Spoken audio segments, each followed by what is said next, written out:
Listen to Middays with Marks and trust the host. Because you can't trust Ray or Sean, I don't think, at least according to the intro. What's up, everybody? Middays with Marks on 97.5 The Fanatic, back from a Disney vacation. I am your host, John Marks.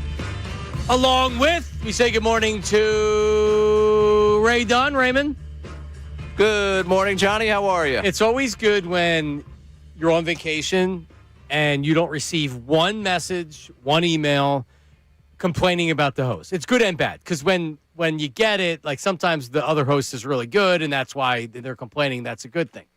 But in your case, not getting any emails, not even one, is saying like, dude, you got to get back, man. The show really said. I still get it with my other station. Please go back. Like, what are you doing? I miss you. Like, I got an email from somebody that said, I really miss you on the radio. And I said, dude, I'm on the Fanatic, Middays with Marks. He goes, yeah, I know. I'm like, oh, so you just missed me on my old show? Yeah. And I'm like, God, come on, man. Just listen. Anyway, we say good morning to Sean Bryce. Hi, Sean. Hello. Great to have you back, sir. Yeah, and guys did a great job. Ray's a star, John. He's a star on the rise. I know he is. ESPN Plus again yesterday. Oh, man. Imagine if he had a real basketball team. I mean, yes. Good grief. Yes. God. Yeah. It's March. It's college basketball season, and he's crushing it. Who did the Owls play?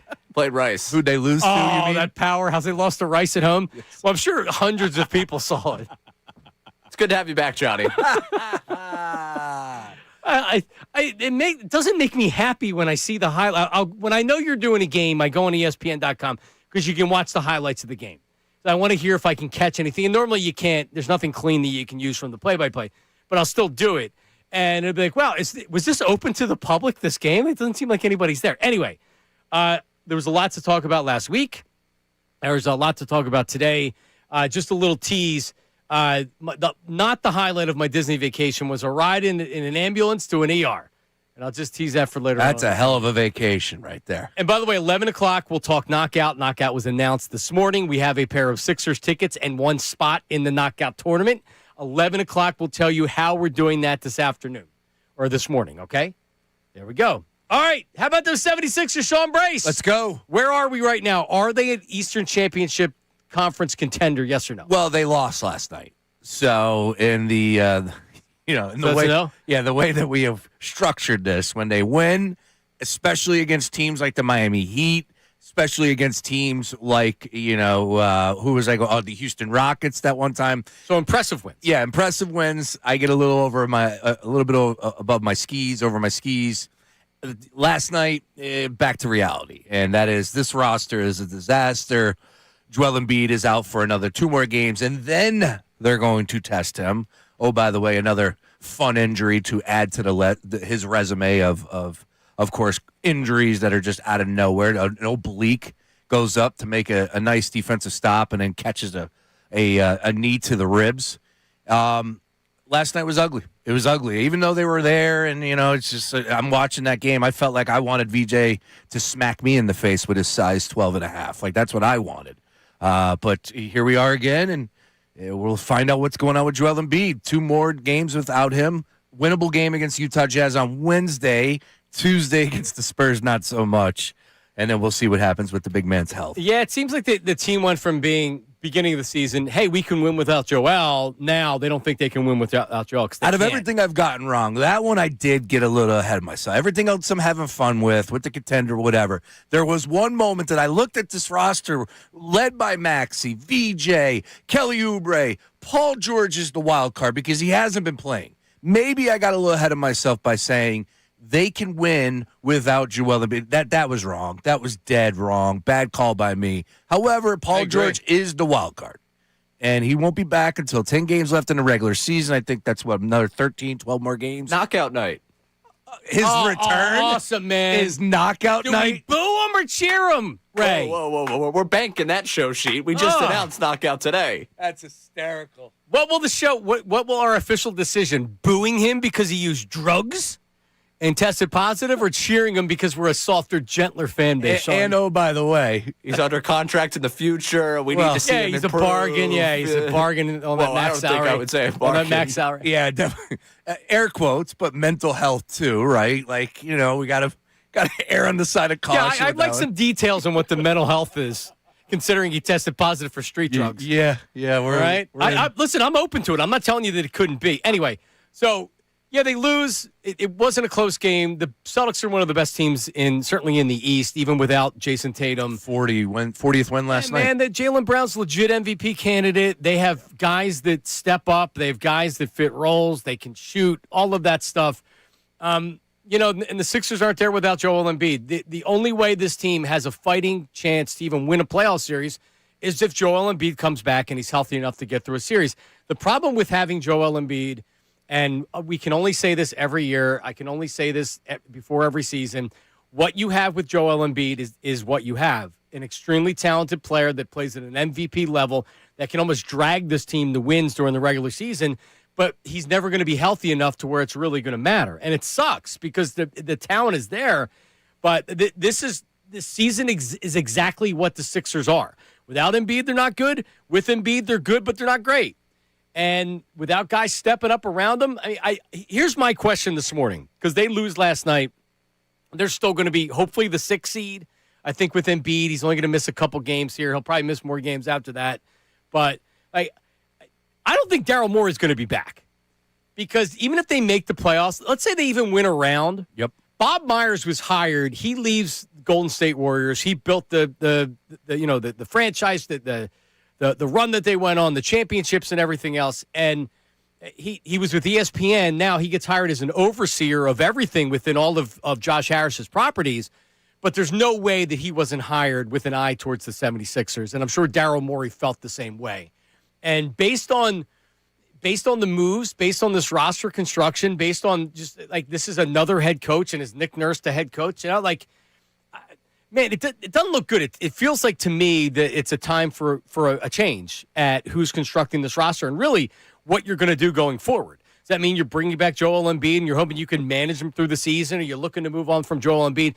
But I think desperately right now, more than anything with the 76ers, a new eye and a new voice needs to come from above, and that's the general manager. Well, when the news was announced by Bob Myers joining Harris Blitzer, not Harris Wolf Blitzer, I said that one time too as well. I had a classic screw up over the weekend. I'll get into it a little bit later. Do we have the audio? We need to pull it. It was classic. In a good hour and a half. Good hour and a half of getting this dude's name wrong. Classic. Anyways, you have a situation right now with Bob Myers, and I think you nailed it. He's been at the 76ers games. Honestly, I've seen Bob Myers at 76ers games this year more than Daryl Morey. That's telling. Right? So Myers was with the Warriors, as you pointed out, 12 seasons GM, all 4 with the championship. So there are, of course, flaws in the way he views things. He's opened his mouth a lot over the years since Golden State, so you were able to watch him on television at ESPN to get a real sense of who he is. But a new voice, I think, is needed, and it will be welcomed. I'll tell you what, though, John, the issue about Joel Embiid is he's not going anywhere because of that contract. So they're unlikely to be able to trade him. Correct. But there is, look, you just take a peek at what took place last week. Tyrese Maxey.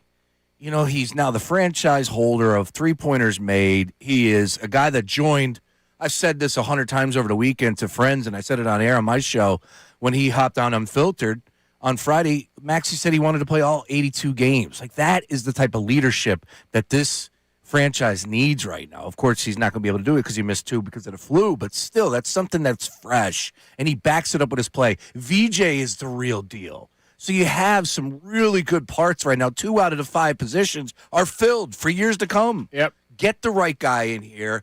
Pull a couple levers to get a trade or 2. You got to continue to draft right, and that's where I'll give Morey the thumbs up. He has been able to draft pretty well over the years. But, man, it just feels like that this roster is really empty when he goes up against, some of these teams that are better, that are higher than you in the standings, and you're comparing yourself, and you're like, we can't beat these guys in a 7-game series. I'm not kidding myself. Yeah, I mean, Ray, I don't know how you feel about this, but I don't know if the Sixers would want to move Embiid because he is so talented. But you can make the case that, like you had just said, Sean, I don't know if you can trade him because of the contract. And yeah, but and I'm not advocating to trade him to the Knicks. But you look at a team like the Knicks, if they don't make the Eastern Conference, what does that team look like if they have Jalen Brunson and Joel? You know what I mean? Like, if you're just trying to get some assets and salary dumping them, I don't want to send them to the Knicks because that could be really painful. But a team like that says, well, hell, you put him on our team, And he can play 55 games. When we get to the playoffs, he's going to be good. The Sixers rely on Joel Embiid so much. He's their team. So I would certainly explore trading him in the offseason. Good luck. Maybe Oklahoma City might take him. That'd be great. Done pretty good with the former Sixers, haven't they? Well, listen, he's only making $67 million player option in 28-29. I always ask myself this question. It's if I'm the other general manager and you call me, am I trading for Joel Embiid? I'm not. I'm not. Well, it all depends on what you're giving up.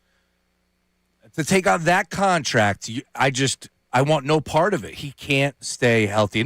And I know this injury's a fluke. I get it, but don't move past the shin soreness, the knee that was 2 weeks ago. His body's breaking down. Let's stop playing games. That's it. I'm not going to criticize him or anything like that. He's not. Yeah, like I love him. Yeah, like whatever. What are you going to do? He's injured. But I don't. So Ray, where are you in all this? I'm interested to see if they give Morey a chance to course correct. And I don't think it's moving Embiid. I think it's going 2 years into the George experience, being like, all right, are you able to flip him? Are you able to move him somewhere? And I think that's the only way he ends up course correcting. Because I can't imagine, like you said, moving Embiid, where's he going to go? Who's going to take that? What are they going to do? As much as we've gone back and forth about the role of Paul George in this whole thing, and I know Sean has been just pining for Paul George ever since he went out. Yeah, I just kind of giggle when he says that. Hey, he had some moments this year. Hey, he looked good. As the Sixers flagship, we're going to take that audio, we're going to send it to 29 teams, and that might be what saves Daryl Morey's job. No, but healthy. He's going to be back for the final 10 games. Can't wait. This is working out well. All right, we're booing him. It's official. We're going to boo him at the game. Did you see what Drummond said about Joel Embiid? No. Said, quote, I want to wrap him in a bubble sheet and give him a hug, man. Yep. Yeah, for sure. Just feel like he can't get a break. After watching Drummond, I would hope. Yeah. His NBA career, more time on the bench instead of watching him on the floor would probably be better for him. He don't want to play. But, so to your point, Ray, do you remember when Stephen A. Smith came on? I don't know if he was on First Take, whatever he was talking about. And he had he said it a couple times in a week where he more or less gave up his source, which was, he says Josh Harris is not happy about the Joel Embiid contract. He's not happy with Daryl Morey right now. And then he says, and I was just with Magic Johnson. And Magic Johnson, of course, is a co-owner of Washington with Josh Harris, and Magic told me Josh Harris is not happy with Daryl Morey. Right? So Stephen A. Smith's more or less saying Josh Harris is not happy with Daryl Morey. They hired Bob Myers, who in Daryl's role with Golden State won multiple championships. The writing's kind of on the wall for me, even because I think Daryl Morey's done some good things. Yes. But he hasn't been. He's drafted two really good players. Daryl Morey's done a pretty good job. The reality is they're still not going to have made it out of the second round since he took over. In fact, they've went backwards since they fired Brett Brown, since they fired Doc Rivers. Now they're on Nick Nurse. Who, oh, by the way, I got to put the bullseye on his back, too, a little bit as well. He's coming up so small. Last night, another golden example. What are we doing? Ray, I know you were yelling about this last week. What are we doing? Down six. It literally was just run around, fire it from downtown, or it was one guy against four inside the lane. There was just no offense. I'm like, what are we doing? That's the offense. It's like the Jalen Hurts offense on the Eagles. That's exactly what it is. That's what they were running last night. Hey, let's run. What are we doing? Let's run Maxey Save Me. That's exactly what Can they do the tush push with Drummond? I like that. That's right? a good call. And then there's this, and we'll take some phone calls, 610-632-0975 if you want to get in on the Sixers conversation. I think this isn't me advocating for Morey to be fired. I probably would. I don't know the inside. He's done good things. I just think the Sixers are going to decide that they're going to move on. To me, the writing's on the wall for Daryl Morey being gone. I have to ask this with Jared McCain, because I've been following every box score. I've been looking at highlights since he left. I think he had 11 points last night. Didn't have a great shooting night from three. But that trade, if this isn't Josh Harris saying you need to move on from salary and this is the only way you can do it. Because when we had Bob Cooney on a couple weeks ago, he said, well, they could have done it in different ways. Maybe that's not true. But Daryl Morey's talking about he thought they got really good value and all this other stuff. He didn't have to say that. So hold high. Mm-hmm. I don't know what the real story is. If he truly was just like, no, we're going to trade McCain, you talk about it. I don't know if that's a fireable offense. That's a really bad look. I'm worried that this is going to be a trade that we're talking about for years to come. Now, I'm not going to get too ahead of myself. He is playing on the defending champions. He's carved out a nice little role for him. He's super aggressive. I just want to throw stats at you real quick, Ray.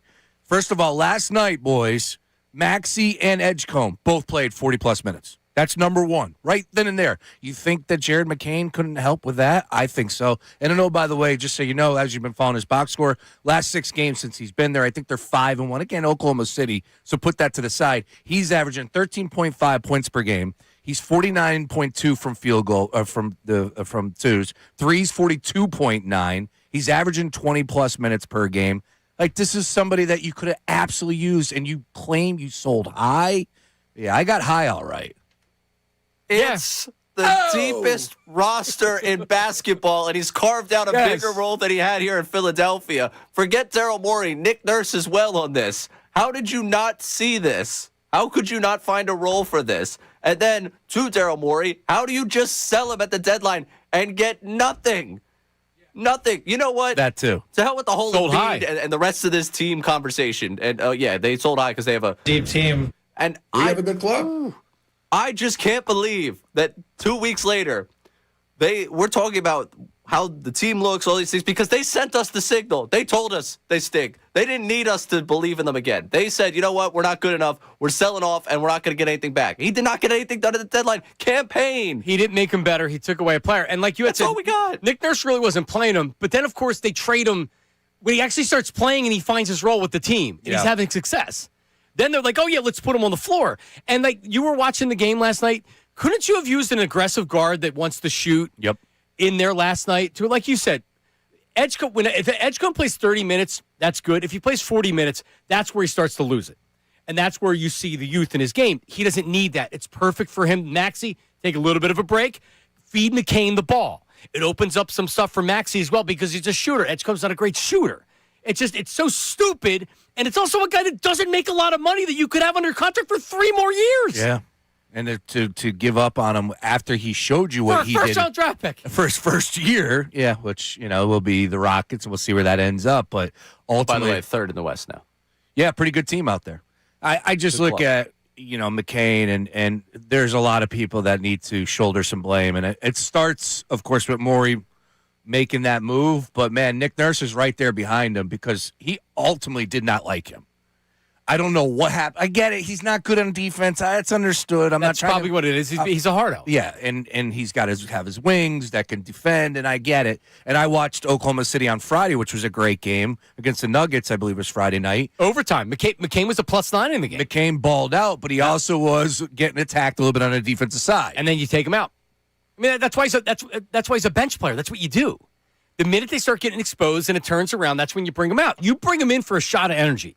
Even if McCain is a bench player for his career, a Lou Williams type, that's great. Lou carved out a really nice role. You're damn right he did. Yep. And you're telling me McCain can't be that kind of guy? Like, he is that guy right now. Since you brought up Lou Williams, did you see the most ridiculous giveaway in, sports history? No. The most awesome giveaway. Magic City, was it T-shirts or sweatshirts? T-shirts. T-shirts at the Atlanta Hawks game. People that don't know Atlanta wouldn't understand it, but it makes sense for Atlanta. Wings. Yeah. Good wings. I just, But strip clubs are a part of the culture down there. As They have weird as really it good is wings. to say, it's been explained to me. Magic City, people go to Magic City, they talk about the wings. Sean Kincade could probably talk about it. Yeah. It's just going to a strip club's not like it is Sean going to Double Visions in a pair of sweatpants is a lot different than what they're doing down in Atlanta. Let's go. Good God. Oh, it was a hoodie. No, they went full hoodie on this. They did? Yeah, full hoodie. And you know what? Flyers did full hoodie the other night, too, as well. Shout out to the Flyers giving away hoodies. Nice Hoodies work. at games? Yeah. I could do that. All right, Dantes in Bethlehem. Hang on, because I don't want to bring you on in and realize that we're late. We'll get you on the other side at 610-632-0975. 610-632-0975. Midday Marks, Midday Bryce, Midday Ray Dunn. Your phone calls. Daryl Morey, his status. Writing sure seems to be on the wall that he's not going to be back. And Joel Embiid, the discussions will start now on whether you try to move him or not. There's still going to be a lot of Sixers fans that talk about, MVP. All right. Middays with Marks, 97.5 The Fanatic.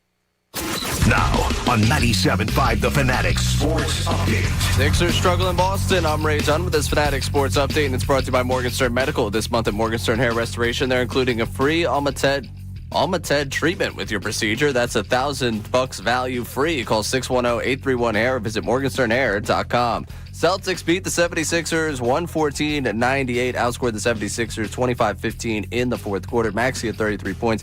Sixers without Joel Embiid. They'll be out without him for the next 2 games as well. Andrew Painter made his first start of the spring yesterday, retiring all 6 batters he faced in the Phillies game against the Yankees. Talked after the game about getting ahead in count. We're just trying to get ahead early, not fall behind. That was an issue that kind of fell into last year. Just trying to get ahead, get into pitcher's advantage counts, and then, go finish guys. Outside of Painter, Bryson Stott hit his second home run of the spring. They'll have the day off today, be back in action tomorrow. A.J. Brown still an Eagle as we get closer to free agency opening up in the NFL. That'll be next week. And the Union lost 2-1 to NYCFC yesterday in their home opener. This update's brought to you by Allstate. Some people just know you could save money on car insurance by checking Allstate first. So what are you waiting for? Check Allstate first. For a quote today, you're in good hands with Allstate. I'm Ray Dunn, your home for the Sixers, Flyers, and the Union. 97.5 The Fanatic and the Fanatic app.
Middays with Marks.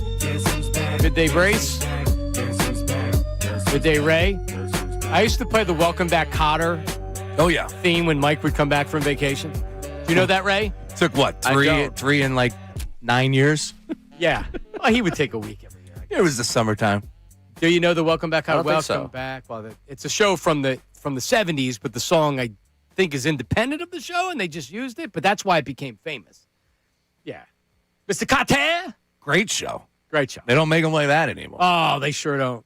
They sure don't. Ray wouldn't understand. Nope, not at all. Vinny. Vinny Barbarino. There you go. Freddie Boom Boom Washington.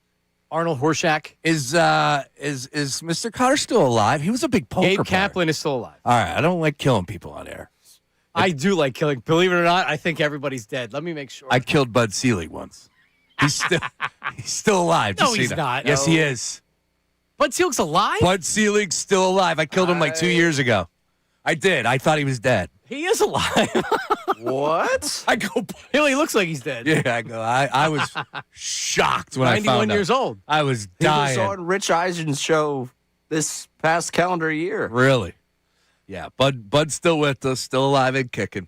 Still thinking about Gabe Kaplan. So he's 80 years old. But to your point, he used to do the analysis on the poker broadcast. Yeah, that's right. That's right. He's a big player. No all mustache. that. Yeah. He didn't have the 70s stash. All right, there we go. Can we get a What about Horseshack? Arnold Horshack? There you go. I don't know if he's still alive or what his name is. John Travolta, of course, was Vinny Barbarino. There you go. All right, let's hear from Sean, and then we'll go to the phone. Sean on Friday. Here's what he had to say. They are contenders in the East, if that's what you're asking. You're damn right. I said it. Also, yeah, mark that one down. Yep, and we did. Well, look, tough loss. I think I also followed up by saying now after they lose Sunday to the Celtics, I probably will be changing my team. Yeah, but it doesn't give you the lead up of me warning you. Don't do this, Sean. We'll play this on Monday if they lose to the Celtics. It's probably going to be the worst take of mine all year. That's leader in the club. I gotta hope. I'm not sure. You gotta hope, man. Well, I do have an over on Garcia, 81.5 home runs. Yeah, but that's gonna hit. But yeah. But people chuckle when you say it because we know that you're well intentioned, and that's in the Sean Brace perfect world. Was it in Happy Gilmore when he would try to sink the putt and the little person was running around and there's pitchers of beer and stuff? Yes. That's what you're thinking of when you're talking about the Sixers. Trying to make it happen. And then you just watch that game where it's just like, that's the most deflating part of all of this is like when they match up against a team and they look so small and they don't belong on that same floor. I know it got a little close there in the fourth. I was not allowing myself to believe that they were going to win that game last night. And whether it's fair or unfair, it's just the reality where we're at. That's what happens when you're in bed with Joel Embiid and Paul George as far as those contracts are concerned. You know health is going to be an issue, and here we are. Paul George is not hurt. He's suspended, so I don't know how we work that in our minds, but he's not available. I never like Ray. You brought it up earlier. He brings up Paul George all the time. He's that's in the front lobe of his brain. He's been playing well this year, and all right, he's a decent player. You like the defensively, podcast, don't you? he's not doing it anymore. That's what it is. He's defensively, he's a player, right? He can defend a position well. He's a guy that can go out there and give you 20. All right. Who else is giving you 20? But they're not a contender in the East because of Paul George. Let's go to Dantes in Bethlehem. Dantes, go ahead. How are you? Good morning. Hey, guys. Thanks for having me on. You got it. What's going on, Dantes? Yeah. Well, watching that game last night, even though we lost, I was very happy with the effort that our two young stars put forth. That play where VJ jumped into the crowd, grabbed the ball, kicked the fan in the face, and flipped it off the other guy on the Celtics, and we got the ball back. That was a pivotal play. Unfortunately, we didn't capitalize on it. But listen, the reality is this, guys. We have $100 million plus that's not able to be on the court. Yep. One because of a suspension, the other because of health. And in my opinion, as a passionate Sixer fan, I am so over the process. And I know you guys are giving him grace because he's injured and this and that. But at the end of the day, in my opinion, the best ability is reliability. Let's flip these contracts. If we can't, then unfortunately, to your point, maybe Daryl Morey is out of a job. Yeah. So here's the question, right? $1 million question. And you know what? I may allow a Twitter poll to be put up regarding this. Ooh. and people, they'll probably be mad. The Sixers fans will be mad. Is it time to start over? And you know what that means? You're pretty much trading everything but two players. You're trading your two young. You're keeping Tyrese Maxey and VJ Edgecombe, maybe some role players because, you don't have to give them away. Are you starting over? Are you trying to get rid of Embiid? Are you firing Daryl Morey? Is it time to start over? It feels like it's time to start over to me. Agreed, Ray? No, but I'm not sure that that's ever changed in terms of your mind. When did you feel like it wasn't time to start over? But you also, I wasn't trading Embiid just to trade Embiid because you were never going to get value. And the only way that you had any chance to win was you have this magical season where he stays healthy enough and there's just everybody's getting along and there's this great vibe and they're winning with defense. 2001 76ers, right? And Embiid's able to play enough. So it never made sense before to me to trade him even when you could because what are you getting back? A bunch of first-round draft picks? Hey, who cares? You're going to suck if you trade Joel Embiid. I still thought even if it was a 10% chance that they could get to an Eastern Conference final or a 20% chance, I still thought that there was a chance if everything goes right. I'm done hoping everything goes right. It's not. It is what it is. It's time to start over. I don't need to do this for another year and then you're starting over in a year. Let's start the process now with a new GM, with a new eye, with a new plan to where I would just like to get to an Eastern Conference final or feel like I had a chance to get to one. Yeah. I mean, Jesus, you got to start somewhere. They went backwards. Yeah, they have. I just listened to your plan here of trading them for whatever you can get back, and I see what you've already mortgaged in your future and traded in draft picks, and now you're not going to recoup that capital, so you're going to be bad, and you're going to have less capital. Unfortunately, they are kind of stuck where they are. They are stuck in. So when do you get out of it? You wait for Embiid's contract to end? Probably where they're going to have to go. Dude, that's 3 years away. I'm not We're going to do this for 3 more years? Absolutely. I'm sorry, man. I've already made the show God. sheets. Yep.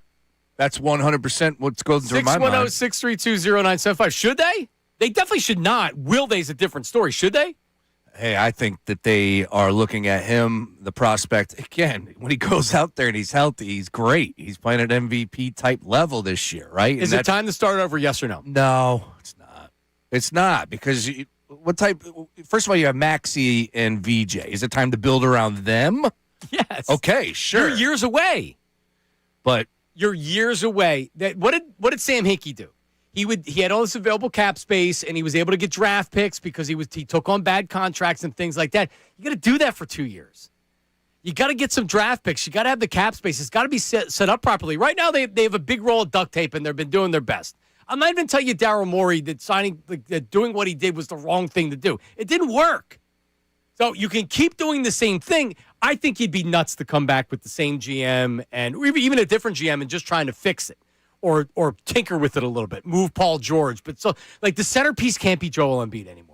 I'm over it. I'm just over it. It's time to start over. I think there are plenty of people that are in agreement with you, and to a point that I was as well. And then they went out and gave this contract to him, which I said was a mistake from day one, and here we are. And even though he went out there and showed us flashes that he was great and looking like the Joel Embiid from his MVP year, I never bought into the fact that he would remain healthy. Again, I want to be honest with everybody and tell you straight up that, yes, what took place on Saturday night Friday night, with the injury that happened to his oblique. Yeah, it's a freak, but it's just it's same song and dance. If it can happen, it will happen. 610-632-0975. Text line, phone line 610-632-0975.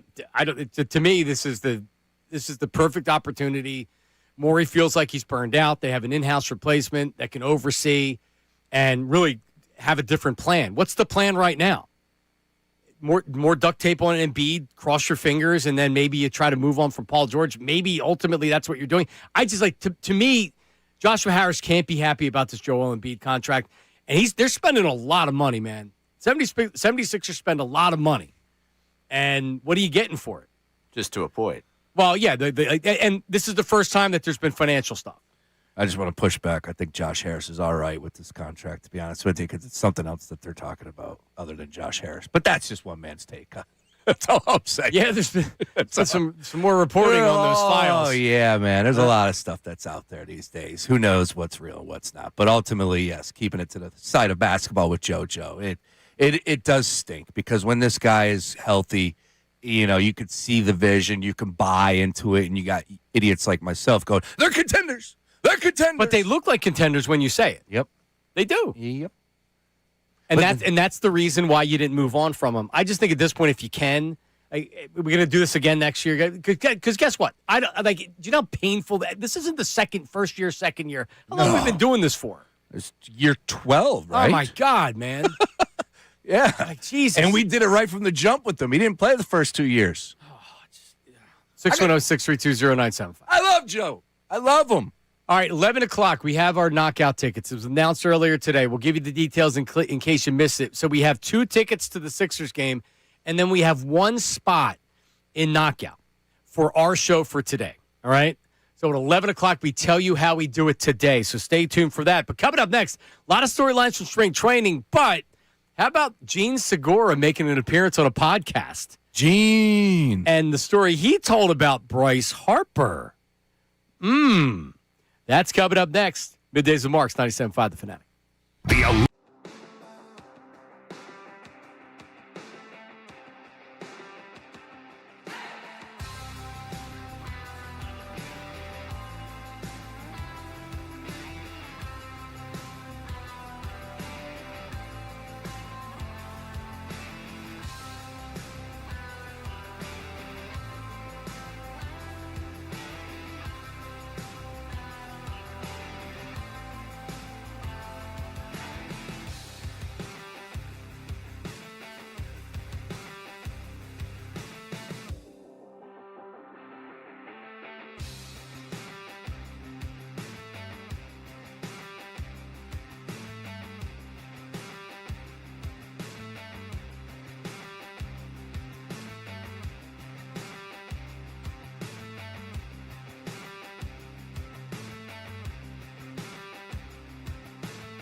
and it's filled to the gills, top to the bottom, ready to go. And they added new dates. Metallica just got added, though. Oh, man. Tool supposedly might be how adding. can you miss that? I'm taking a trip to Vegas if Tool is there. Ray's going to be in Vegas, I believe. You can go see the Backstreet Boys. Oh, yeah. Massive Backstreet Boys fan. Really? Yeah. Okay. Well, remember, he's in a boy band. Yeah, Ray, the boy Ray's band in a that boy we're- band. That I'm in, kind of fashion ourselves, not quite as Backstreet Boys, but, I heard similarly. I heard a Backstreet Boys song this morning at the gym, "Larger Than Life," and I actually was I was bobbing my head to it. I was like, "That's good. That's a good tune, right It there." is a good tune. I was always an NSYNC guy. See, well, I was neither, but Oh, since I started listening to him now, I would say I'm more Backstreet Boys than NSYNC. Wait, what are you listening to them now for? I don't know, because you hear the songs. Oh, okay, yeah, they are played. Yeah. They're back, man. You heard it's in the song. All right, It's in all the- right. Boy bands are coming back. I'll be in man. Wegmans and I'll be like, I got to put this on my list. It's the only place when I go in the public, I don't wear headphones. Is Wegmans music is so good. Really? Oh, dude, they'll bust out a Sugar Ray every once in a while. Oh, it's like soft rock of our generation. No, there's Not no, yacht rock. There's no way I'm not going into a grocery store without headphones. What's that called? Raw dogging it? No. It depends. There's no way I'm raw dogging it at any grocery store.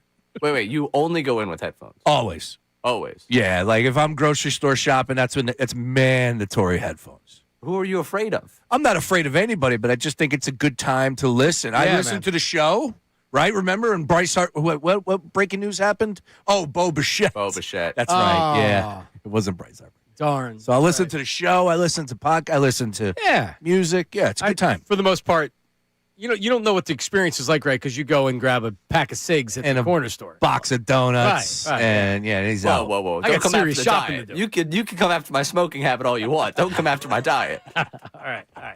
So we had some I guess it's breaking news, although it's not from one of the major insiders, but Wilbur Sanchez, who is a credentialed reporter. I got to show the translation of what he says. He says sports enthusiasts, especially of baseball, where numbers never lie. So he fancies himself as like this kind of stat guy. He's Wilbur Data, but only with it seems like Latino players are down in that area. So he reports that Johan Rojas tested positive for banned substance, and he'll be ineligible to compete in the World Baseball Classic. And of course, he will be out. However many games he's going to be out for doing it in the majors. What is it, 80 or whatever it is? So, he was fighting to make the team. That clearly that's not going to be the case now because he can't make the team. But I don't know what steroids he's doing. What's going on? Do we have a dealer somewhere with PEDs with the team? So what we got? Alvarado from last year, And two outfielders. Kepler, and then now Rojas. Now Rojas, according to this reporter, has not been confirmed other than this guy, but he's not a hot taker or anything like that. Yeah, I mean, I would love to see maybe Zalecky get on this one or Gelb get on this one first before I just assume that Rojas is gone. Right. Yeah. So, like we said, it's reportedly right now, but generally when it's a Latino reporter that reports this stuff that the other guys don't have, it's for good reason. Right. He's getting it from a reputable source, so we'll see. Well, he was left off the Dominican team after they said he was going to play on it. So that was. That's an indicator. That's the. Right now, why did that happen? Some people were like, maybe it was just smoking a little weed, Yeah, I was going to bring that up. Apparently, there is a substance that you could get away with here that you can't get away with in the WBC. Again, I don't know the details of the WBC, but if that is the case. If Rojas was living in Jersey there for a little while he was up in the bigs, all good with me, man. All good with me. All right, so that's that. We'll update you if anything else comes down today. But, so the big story, and I saw it as well. I think this was Saturday, right? So Gene Segura's on a podcast. What's the podcast? I know you follow him closely. Yeah, I listen to it all the time. There's not enough podcasts out there. But he was on a podcast, and he's telling a story about something that happened in the clubhouse and Bryce Harper. So what do we have of the video? Nothing. He spoke in Spanish. Yeah, it's translated. He cursed in there. I was like, I don't know Spanish curse words. I don't know how to organize. Yeah, no, that. I didn't expect it. I wasn't expecting the audio. It's like because I was listening. I'm like, oh, that's right. He doesn't really speak English, or if he does, he's not speaking English in this podcast. Right. I guess he does speak English. He does speak English, not in this podcast though. You're right. What am I talking about? I can give you the quotes, and I mean, I'm not. So this is what he says. He says he straight up he straight up told me to shut up. He came over and said, "Get the bleep out of here. You're not the only one in the clubhouse." Man, I just left. I was on FaceTime with Carlos Santana and some guys from Cleveland. When we hop on those calls, yeah, we get a little loud. Dominicans are loud. We got to keep it real.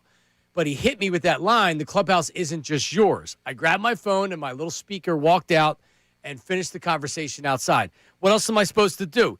He said his piece. Then he went right back in his locker like nothing happened. I told myself, let me swallow my pride and my manhood, and I grabbed my phone and speaker and stepped out. They just gave him $330 million deal. What was I going to do, start something? And, yeah, I mean, I don't know how annoying he was or if it was everybody in the clubhouse. Because here's what typically happens. If Segura is that guy and guys are annoyed with him, then people are talking behind his back and saying, like, well, he just shut the bleep up. And then finally Bryce went over and said exactly what everybody in the clubhouse was saying. I don't know the inside of it because I don't know what the hell happened. Yeah. So I could see that happening. Did Bryce unilaterally go over and just tell him to get the bleep out? I'll tell you right now, the take on the timeline, I would say, is the majority is in favor of Bryce Harper. Just saying. Like, hey, man, we need people to police that sort of thing. If you're talking on, the FaceTime, you can't be putting on the speaker. That's grounds for dismissal immediately. Right. Like, sorry, you're gone. I'm going to treat you like Jazz, Fresh Prince of Bel-Air, right out the front door. And See is ya. it now August, and he's been doing this since April, and everybody's, you know what I mean, right? Like, we don't know what goes in with the clicks inside a clubhouse, who's annoying, who's not. Like, I would think that people, like, just knowing the frustration towards Alec Boehm, that wasn't just the manager. Right. That's the players and the organization as well. So you don't really know what happens inside things. But, here's one thing that is you can't doubt that Bryce Harper, they're his guys that are in that clubhouse. Like Stott is his guy. Trey Turner's his former teammate. Obviously Schwarber, right? And like that's kind of, it reminds you of the 93 Phillies. There's not a lot of diversity on the team. A lot of white dudes. And then you get some Latino guys. But only 6%. I had actually looked this up. 6% last year going into 2025, 6.2% players are black or American-born African-American players. Yeah. You get a lot of Latinos. I think it's like 30% Latinos or something like that. So I'm not saying that, because I've seen a lot of this and I've heard a lot of this, that like they're not signing black players because Bryce Harper wants, he wants the white ball players and they don't even really want the Latinos, and look at what they did to Gene Segura or whatever. I have no way to confirm that, and I don't know that to be true. So I'm not going to speculate that's the case because that's a serious charge. But, like, I think every clubhouse, you need a little bit of everything. Sure. You need a guy that toes that line for being a maniac. That was Castellanos until you can't have everybody being the same. I will say that's serial killer behavior, though. FaceTiming and putting on a Bluetooth speaker, like FaceTiming it on your phone, okay, I can get down with that. But the fact that you're blasting. Portable speaker. Yeah, come on now. And they're yelling and screaming. And he's like, hey, man, just take it outside. It's not like he grabbed the speaker and smashed it with his bat that was the Philly Fanatic all furry on the one side, It's like, come on, dude, just like take it outside here. Yeah, I'm with Bryce on this. Bryce couldn't have put his arm around him and said, hey, Gene. Maybe that was in April. The fact that this is in the middle of the season, maybe it happened after a loss. I don't know. Yeah. You do that on a Bluetooth speaker, we're going to have issues. Come on, people. Maybe. All right, Ray, so are you anti-Bryce now? Yep, After that's this? it. Got to trade him. Got to flip him. He's got to go. No, will he be asked about this? Yeah. You will be. Yeah, Gene Segura said that he went up to somebody in the clubhouse and said, get the bleep out of here. Now, will the guys on the beat ask him about it? Correct. I would hope so. I was wondering, name the reporter on the beat that's going to ask him about Tim this. Kelly. It's got to be Tim. He's got no fear. Let's go, Tim. Yeah. I don't know if Zoe's see if we can get him. Zoe has asked a lot of difficult questions and followed up. He pressed Bryce. Yeah. So maybe Zoe? I don't know. This might be like the statute of limitations for them asking about. They probably look at it. This probably happened. 2019. Yeah, it's over half a decade old. Bryce literally signed the deal in 2019, didn't he? Correct. Yeah, it's like year one. Bryce, let's go back. He's making sure people know that clubhouse. Damn Don't right. be doing it. Come on now. I'm going to text Alecki and ask him if this is a something that you think somebody on the beat is going to ask about. I do. I think it's worth it. If nothing else, just to get the video of him answering the question will get you 10 million views if you're the person asking the question and putting the video out there. Easily. Right? Like, you got to look at it from the blue checkmark standpoint. All of that interaction will get you paid. Yeah, but you also be the first one to tweet it. So if you're the one to ask it, you could be delayed. And Now, would he go on TV and give his sources the next day, though, if he had sources that weren't there? Man. That's my question. Wow. To it. 610-632-0975. Coming up, Knockout was announced this morning. We'll tell you how you can get a spot coming up on the show today, and then it's required. It's actually in Sean's contract. Yeah. We have to talk about A.J. Brown every day.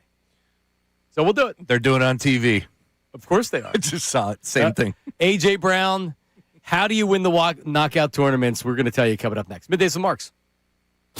Now on 97.5 The Fanatic Sports Update. beaten by Boston. I'm Ray Dunn with this Fanatic Sports Update. And the Celtics last night beat the 76ers 114-98 up there in Boston. Outscored the 76ers 25-15 in the fourth quarter. Maxey scored 33 points in the loss. No Joel Embiid for that one. He'll be out for the next 2 games as well, dealing with a right oblique strain. Looking at spring training, Andrew Painter made his first start of the spring yesterday, retiring all 6 batters he faced, including this strikeout. Swing and a miss. He got him. That's a slider at 90 miles an hour. It's a 1-2-3 efficient first inning. 14 pitches for Painter. That courtesy of NBC Sports Philadelphia. Bryson Stott also hit his second home run of the spring. They have an off day today, back in action tomorrow. A.J. Brown, still an Eagle. Free agency opens in the NFL next week. We'll keep you updated with anything going on in the National Football League. And the Union lost 2-1 to NYCFC yesterday in their home opener. This update's brought to you by TextNow. Some people still pay $100 a month for a phone service. TextNow gives you 5G without the 5-figure commitment. Unlimited talk, unlimited text, unlimited freedom to switch things up. Try TextNow today. I'm Ray Dunn, your home for the Sixers, Flyers, and the Union. 97.5 The Fanatic and the Fanatic app.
it's Jermaine Dupri. And is Ahmad Rashad just in the background bobbing his head? Yeah, I was going to say, what is this from? Is this not from a movie? It's got to be from a movie. I know it as the basketball song. Yeah, it's the basketball song. It's definitely NBA on NBC era. Which they're doing a great job with. I agree. They are making games So much feel, better than ESPN. They feel like playoff games. It feels like the old games when it meant something. What are they doing differently that's having an instant impact like that? So I think that my opinion, and we'll talk about knockout in a second. My opinion is that ESPN is too ESPN-ish. They always want to include, like, Stephen A's got to be involved. I don't need to hear Stephen A on a basketball broadcast. Maybe in the finals you want to bring him in because it's the finals. Understand that. I want good personalities that can talk about basketball.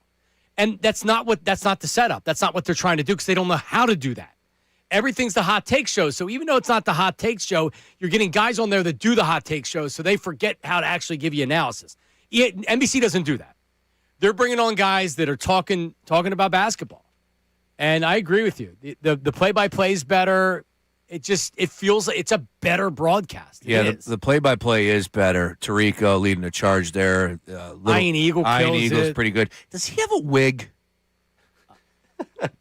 We'll investigate. Not like Hoops Weiss, but he's got a. There's got to be. I think it's just plastered on there. There's got to be an age that you cannot have a wig. You can have a fake carpet if you just get. You get hair restoration. You do hair restoration. Fine. Yeah. I'm down with that. But you can't be rocking a wig, a toupee. He's 20-ish, right, Ray? Are you talking about Ian or Noah? I'm talking about, excuse me, Noah. I'm talking about the young. No, he's not wearing. I'm telling you, look at the head. Look at the hair. I'm telling you, he could be rocking a rug. I mean it. And how old is he, Ray? Late 20s? 27, maybe? There was a 30. There was a picture. He was standing courtside, side view, and I'm like, tell me that's a rug.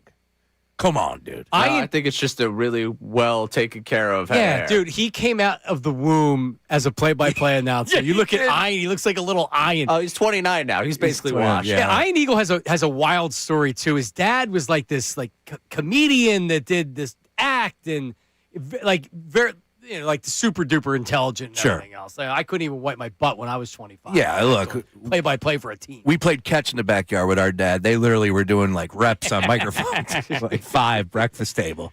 Now go ahead and give me the lay-in call here. But NBC's so much better than it is. It is. Graphics are good. It feels like it's a little bit of a throwback, but everybody is singing its praises, and it's like, okay, if that's the case, if everybody likes it, I want to know why and like what can we do around that because they're hitting a home run.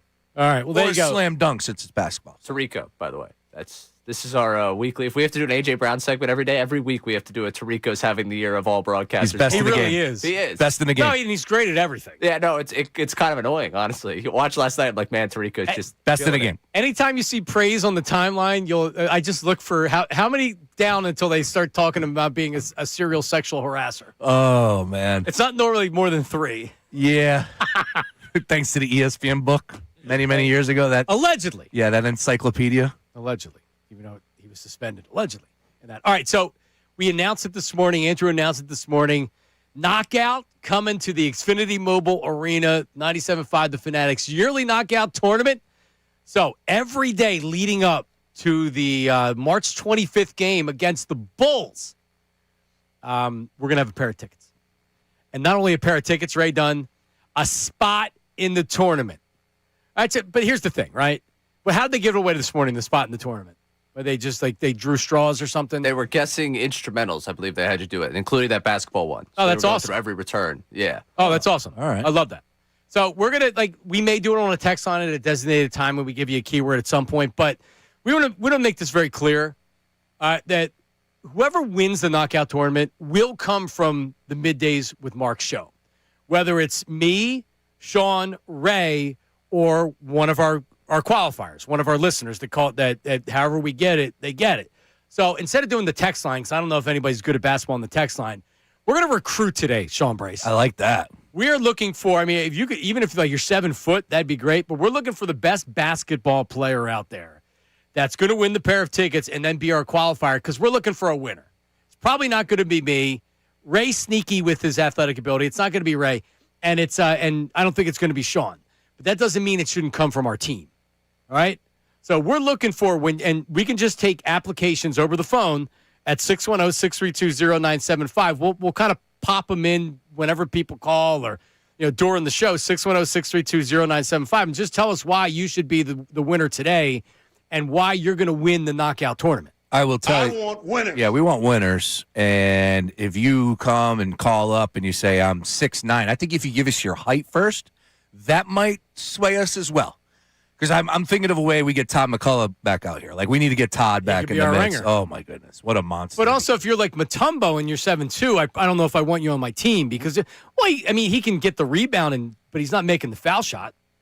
I'm with John here. No, you don't want size. I mean, I want I'll size, say- but I want play.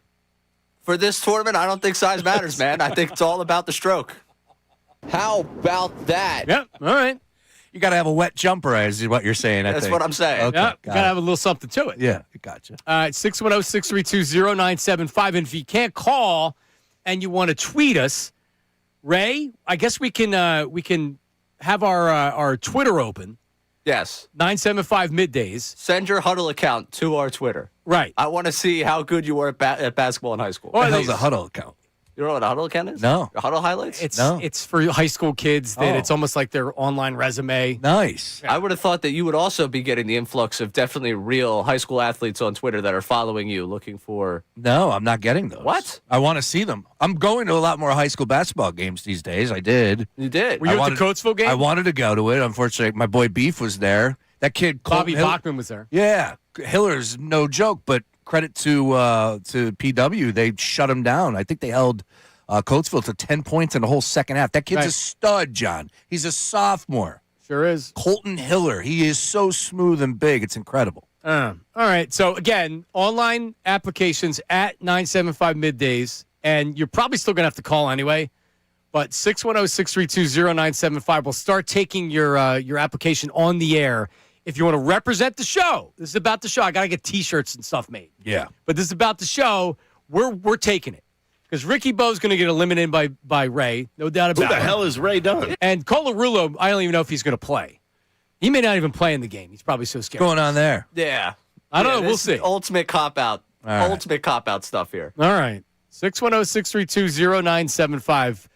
Knockout. I did find out that basketball song with Jermaine Dupri was made for a movie. Any guesses? Space Jam. That was my first one. Ray, this seems like something in your wheelhouse. You're young for you. Like Mike. Yeah, Oh, it yeah, would have good been my one, second one. Bow Wow. 02. Oh, wow. Yeah. I watched that recently for the first time. My kids were watching it. never I'm like, you seen- know what? It's not bad. I think this is the kid from Big Daddy. I know. The white kid, the one of the twins. Yeah, I Yeah. watched about 3 minutes of Big Daddy, and then I was Oh, out. Big Daddy's a good. Come on. Out. Bad Adam Sandler. Really? Oh, it's so bad. It's not even so bad it's good. It's so bad it's Yes. bad. Oh no. Come No, it's so on. bad it's so bad it's good. I like okay. it. All right. I In don't, the grand pantheon of Adam Sandler films. because they all suck except for like three of them. No, come on. Sure they do. He's got a couple really, really good ones. They're all so bad it's good. And he's All right. peeing, and he follows, and he's peeing next to him. Come on. How about when Oh, you get the cans of corn in the grocery store if they're dented, and the little kid Julian? Oh, come on. He's wearing Oh, the I invisible could- glasses. Where are you, Julian? I can't see you. I could barely move. My side hurt so bad. I was laughing from that. All right. Joey Adams, such a smoke. So, Ray, I don't even know what the A.J. Brown segment is today. I've been out of town, so I'm kind of out of it. The A.J. Brown segment is kind of like the A.J. Brown segment we did on Friday, but there's a new talking head talking about it, and we have to slightly adjust our expectations of the All right, offseason what we based got? on it. Peter Schrager was on the Pat McAfee show, and earlier in the week, he talked on, it was Get Up, and it was one of those clips that move you to the side if he's getting traded. Well, guess what? He went on Pat McAfee at the end of the week, and he's not so sure anymore. AJ Brown's Twitter handle is always open. Howie Roseman always listening. He's always listening. But I would also add this. He is not on the block by any means. They are not proactively trading AJ Brown. They are not shopping AJ Brown, but he will always have his phone line open. The issue is for the Eagles, if they trade him before June 1st, It cost them $40 not million an issue. in dead cap money. This is no They issue. interviewed 17 different offensive coordinators, and they hired a 32-year-old who has never called a play. And I am told that Sean Mannion walked in there and had an entire presentation that won the day, and it basically was, here are cut-ups of how my offense would work with your personnel, and A.J. Brown was strictly a part of that. Yeah, it gets you excited to hear that. And I don't think he gets traded because I don't think there's going to be a team out there willing to give up a first-round draft pick. And trust me, Howie Roseman's not trading him for a second-round draft pick. And Schrager is obviously talked to some people at the Combine. A lot of times these guys, they'll be fed a story because they want that out there. To me, this doesn't feel like a story. To me, this feels like AJ will be here. If a team's going to offer us a first-round draft pick, we'll think about it. But there has to be a team out there willing to do that. I was listening to the Sports Hub a little bit this morning. Yeah, New England's or Boston, New England, they're squarely in the mix. Yes, correct. Right. Yep. And and Fred Tutcher, who's their morning show host, he had said like he wants nothing to do with A.J. Brown, and he's a problem in the locker room, and he wouldn't bring him in for that reason, and he's making too much money. They had a Patriots reporter on that said maybe a second or a third the Patriots would do, and it doesn't feel like that the Patriots are going to be in for a first-round draft pick. Then you have to ask yourself who's in for a first-round draft pick. I don't know if there's going to be a team. I think there should be. Yeah. And it could happen. But I agree. I think that right now the feel is that he's not going anywhere. There's a lot of smoke on the timeline. It's that time of year. It's smoking season, John.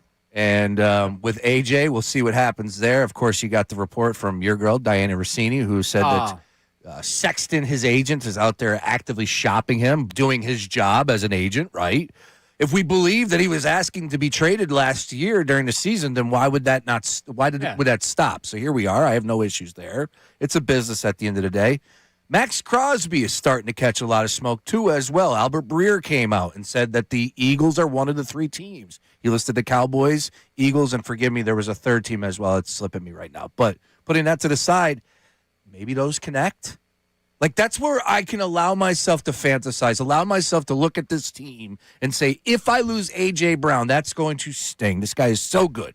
But if they are able to get a guy like Max Crosby, and I know I'm in fantasy land. I'm not even connected. But who's their ends? You shouldn't be in fantasy land. Well, I'm just saying as far as money and connecting the dots and contract, and I'm sure how he's doing this, like, I can get there. That's going to make the losing or the loss of A.J. Brown that much more appetizing if they can land Max Crosby back. Ray, 70-30, A.J. stays?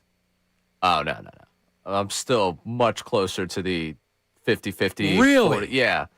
I still think, like, the Schrager audio is something I see over the weekend and I bookmark it because I see the reaction the timeline's having to it. And I'm like, I see the quote of he's not on the block and everyone like throwing the parade like, see, everyone trying to talk about trades. He's not going anywhere. And it's like, let's have the parade that A.J. Brown's back because Peter Schrager went on Pat McAfee and said he's not on the trade block. So then I go back and listen to it and what I hear is, wow, Howie Roseman's not going to give up A.J. Brown for nothing. More at 11. Which we already know. Right. Like, it's cost prohibitive. A lot of dead cap money. Right. Okay, we knew that. Oh, they want to get something good from him. They're not going to shop him. Of course.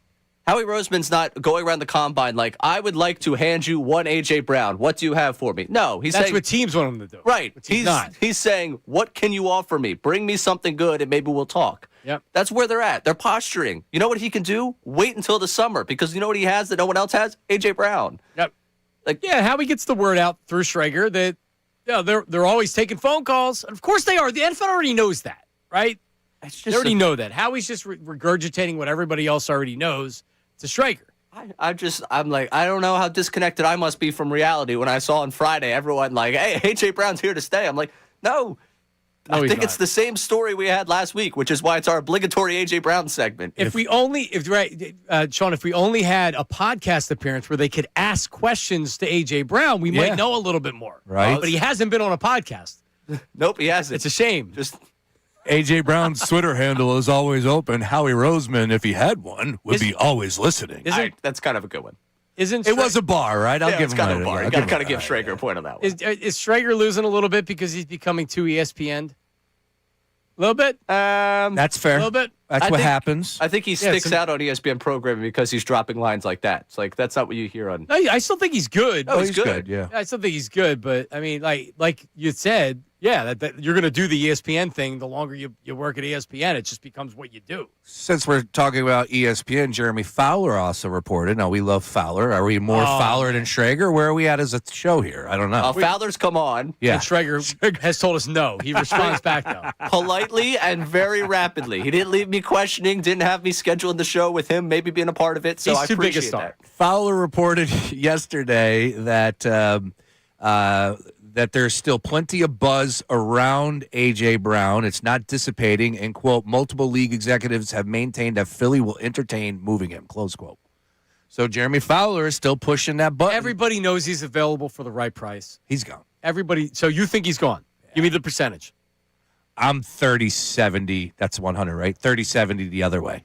That he's gone? Yeah, I'm 70-30. He's gone. Ray's official? 55 gone, 45 staying. All right, 55. Really? I couldn't be more on offense if I tried. Brandon Lee Gowton's still 0% that he comes back. He's been holding steady. I give him credit on that one. BLG might be the thing that's making me still believe he's gone. I just keep going back to that. He is certain. Defiant that he's not coming back. But I just want to back up, though, because on Thursday, we literally walked in this studio, and everybody, all the talking heads, and including the people that behind the scenes, everybody's like, he's gone, because you guys were everybody's giving DeCecco heat. And he switched. So really? Yes. Andrew DeCecco is finally saying A.J. Brown's out. Really? That was Thursday. It was crazy. So the way it happened, while you're down there at Disney, and you had your own crazy week. But Monday, we all come in. We're coming off did the tide turn week, where it's like maybe he's coming back. Combine happens, and just one by one, insider after insider after insider after insider is like, yeah, you know what? Now I kind of feel the opposite way I felt a week ago. AJ's probably gone. And then everyone gets there. Thursday, DeCecco goes on the morning show. DeCecco's like, yeah, I think I've finally gotten there. And it's like, all right, that for me was the last domino to fall of like, all right, DeCecco usually at least keeps the level head through this whole process. So was he at the Combine? He was out there. So he's hearing people talk. And then Friday, that's the feel. We get off the air after a week of the tide's turn, and I see this Schrager clip, and I see McCain tweeting out that now he's flipped back to thinking that he's going to stay. Nobody knows anything. Really? Everybody's just talking. Isn't that the reality of the situation most of the time, right? You're right. Nobody knows anything. But I think the safest bet is that they could trade him, and they would trade him, but will they get the value that they want? And all right, so let me ask you this. Do you think if they're offered a first-round draft pick straight up, like the Bills, first-round draft pick, do they take it? I think they have to at this point in time. If they really want to move off him. This whole thing, like you hear the price tag of a first and a second, they're obviously not getting a first and a second. If they get a first, they may have to we'll give you a fourth, you give us a fifth. You know how they haggle over those type of things. Do you think we get to a point where AJ is like, I want out? If his agent is shopping him, then that's a big thing. Yeah, he's not going to leave to go to the Jets, but. I would prefer it. Like, I want everyone to be honest. Like, AJ, if you want something new, let's go. How we get it done. I'm not going to be mad at you. I know plenty of people will be, but I'm not going to be mad at you. You're not the first superstar, especially at that position, to say, you know what, I want something new. And that's what it strikes me here, John. He just wants something new. Guy's paid well. He's blessed. He's got a great life. Sure does. All right? He just wants something new. Also, my wife is checking in, and she said, never in my life have I ever heard anyone not like Big Daddy. Quote, his teeth were made of wool. Awesome. Scuba Steve, John. Scuba Steve. I tried to watch it, and I turned it off. That's how bad it was. And believe me, I know I'm in the minority for all the. Everybody loves movies. I don't like movies. Have you watched Leave me alone. the what's the golf movie? I'm sorry, I'm drawing up. Like Happy Gilmore 2? Yeah, we were in a hotel, though. You watched it? I did. Yeah, I can't press play on that. It's as bad as you think it is. Mike did multiple shows this summer on how bad that movie is. No, not only is it bad, it's offensively bad, because if they would have put in any effort, it could have been better. It really, even if it's a bad movie, like you guys were talking about, it's a bad movie, but it's funny. Yeah. It had the opportunity to be a bad movie and still be watchable. It's not watchable. They didn't try. How do you not try when you have that cast? Because they gave they didn't. If they would have let Ray write the movie, it would have been better. But they let Sandler's cousin or something. They had Bad Bunny as a caddy. Come on, we're off and running. And I didn't know who it was. I'm like, who is that? I was Googling it. I'm like, who the hell's Bad Bunny? Next thing you know, he's running halftime. Jesus. All right, Jim from Cheltenham has something on a very special anniversary from today, and also we doing the weekend recap with Sean Bryce? We got some good ones, including if you like a little fisticuffs. We got that for you as well. I love fisticuffs. That's coming up next. Middays with Martz. Now on 97.5 The Fanatic Sports Update. Sixers struggle in Boston. I'm Ray Dunn with this Fanatic Sports Update, and it's brought to you by Uber Eats. Philly, you hungry? Good thing Uber Eats has a great deal waiting for you at Coco's Cookies and Creamery. From now until March 31st, get a buy one, get one free deal on a milkshake, all on the Uber Eats app. Order now only on Uber Eats. Terms apply. See app for details. Celtics beat the 76ers 114-98 last night. They outscored the 76ers 25-15 in the fourth quarter. Maxey had 33 points and lost. No Joel Embiid will be without him for the next two games as well. Andrew Painter made his first start of the spring yesterday, retired all 6 batters that he faced in the game against the Yankees. And this was him after the game talking about getting ahead in counts. They're just trying to get ahead early, not fall behind. That was an issue that kind of fell into last year. Just trying to get ahead, get into pitchers' advantage counts, and then, go finish guys. Bryson Stott had a home run in the game. A.J. Brown still an Eagle. We're a week away from NFL free agency. We'll talk about everything that went on in the Combine. Look ahead to free agency with Dave Zangero of NBC Sports Philadelphia coming up at 1 o'clock. The Union lost 2-1 to NYCFC yesterday. This update's also brought to you by Wendy's new Girl Scout Thin Mints Frosty Fusion. Try Wendy's new Girl Scout Thin Mints Frosty Fusion with Girl Scout Thin Mint Cookie Pieces. Limited time only at participating U.S. Wendy's and Girl Scouts of the USA. I'm Ray Dunn on your home for the Sixers, Flyers, and the Union. 97.5 The Fanatic and The Fanatic.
this morning, and we're soliciting for who wants to represent us today, and that's going to be a good basketball player.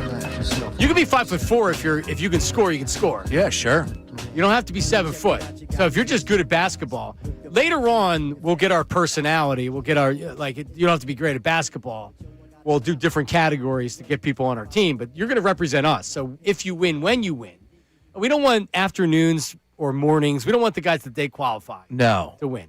Our show is going to win. We want a 90% free throw shooter, right? From collegiate days. That's what we're aiming for. Yeah, that's kind of the idea. Embiid-like touch, right? For With sure. size would be great. Right. But I'm feeling like there's definitely somebody that's listening to us that was, probably a six-man over at Drexel or somebody that was on St. Joe's over years or who knows, a Nova alum. Maybe even Bloomsburg. Or Lockhaven. Ship. Yeah. They got a good basketball program. Westchester. Come on down. Yep. Anyone coached by Herb McGee? Ooh. Probably. Oh, the shot doctor? Philadelphia University, now known as the... Jefferson. Is that what it is? Yeah, I think so. Got a great Feel fast. softball field. Every time I drive by that softball field, it's always packed up. Looks good. There you go. All right, so you can call or it's 975 Middays on Twitter if you want to tweet us or send us a direct message. We had some people that actually called in. We didn't get to them fast enough. So maybe next segment, if people want to come in, and because you're submitting an online resume or on the phone resume. So that's how you're going to get in. End of the show, we're going to pick who gets a pair of tickets to the game and then an entry in the knockout tournament. Jim in Cheltenham. Jim, today is an anniversary of something. Tell us. Well, I know everybody. On March 2nd, 1962, 64 years ago, Wilt Chamberlain scored 100 points in Hershey, Pennsylvania, against the New York Knickerbockers. Probably one of the greatest things that I was lucky I was a kid and listened to the game on my radio at the time under my pillow. So you were that was the new invention called the transistor radio. So wow, that's a special moment for me, and for everybody who won that era was also a special moment. Thanks, Jim. Appreciate it. Yeah, you might have heard he scored 100 points in the game. They scored 169. 169 as a team. 169 to 147. No defense being played that afternoon in Hershey. Just can't stop. Well, nope. You can only hope to contain them. And Wilt, though, not on our free throw shooting team.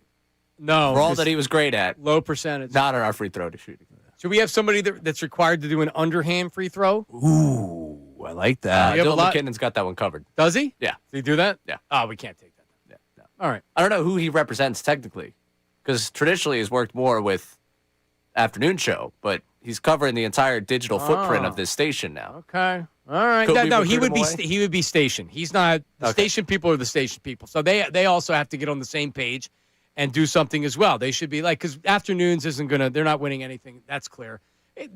Between Connor and Andrew, I would say as far as shows, they definitely could give us a run for our money. For sure. The evening hosts, maybe we put the evening hosts in with the station personnel. It depends who's going to be working the game. Because I could see Brendan Gunn going on kind of a Cinderella run. But right. If he's the one producing the game that night, that does knock him out of contention for this. It could. If Ben Simmons shot free throws like Rick Barry underhand, I think he'd still be in the league. Well, yeah, and if he had a different head, because that's really but to your point, if he could shoot foul shots, he'd still be playing. Sure. I think the Sixers might have actually went on a little bit more of a run if he could have hit foul shots. He was like 50%. He was if he didn't turn into bad Ben Simmons, because he was actually good Ben Simmons. Oh, he was incredible. All right, what happened this weekend, Sean Bryce? Hey now. That's right. Weekend watch list. I gave it to you on Friday. So now, of course, on Monday, we recap it all. There was a lot going on. All the major sports in action, NBA, college basketball rolling on. But we're going to start in the Diamond down in Florida. And a guy that we started talking about here at the beginning of the show, Bryce Harper. In his last at-bat before he heads to the WBC, goes yard. Harper hits it high and deep to right field and out of the yard. Solo shot for the two-time MVP. Bryce Harper gives the Phillies the lead back, 3-2. Blue Jays Radio Network on the call there. Harper. 375, 3 for 8, 2 doubles, 1 home run, 4 RBI, 3 walks, 3 strikeouts in 4 games. How about that career year? So, yeah, I'm excited for Bryce's year. I thought about what Bryce can do to further show his disapproval for Dombrowski.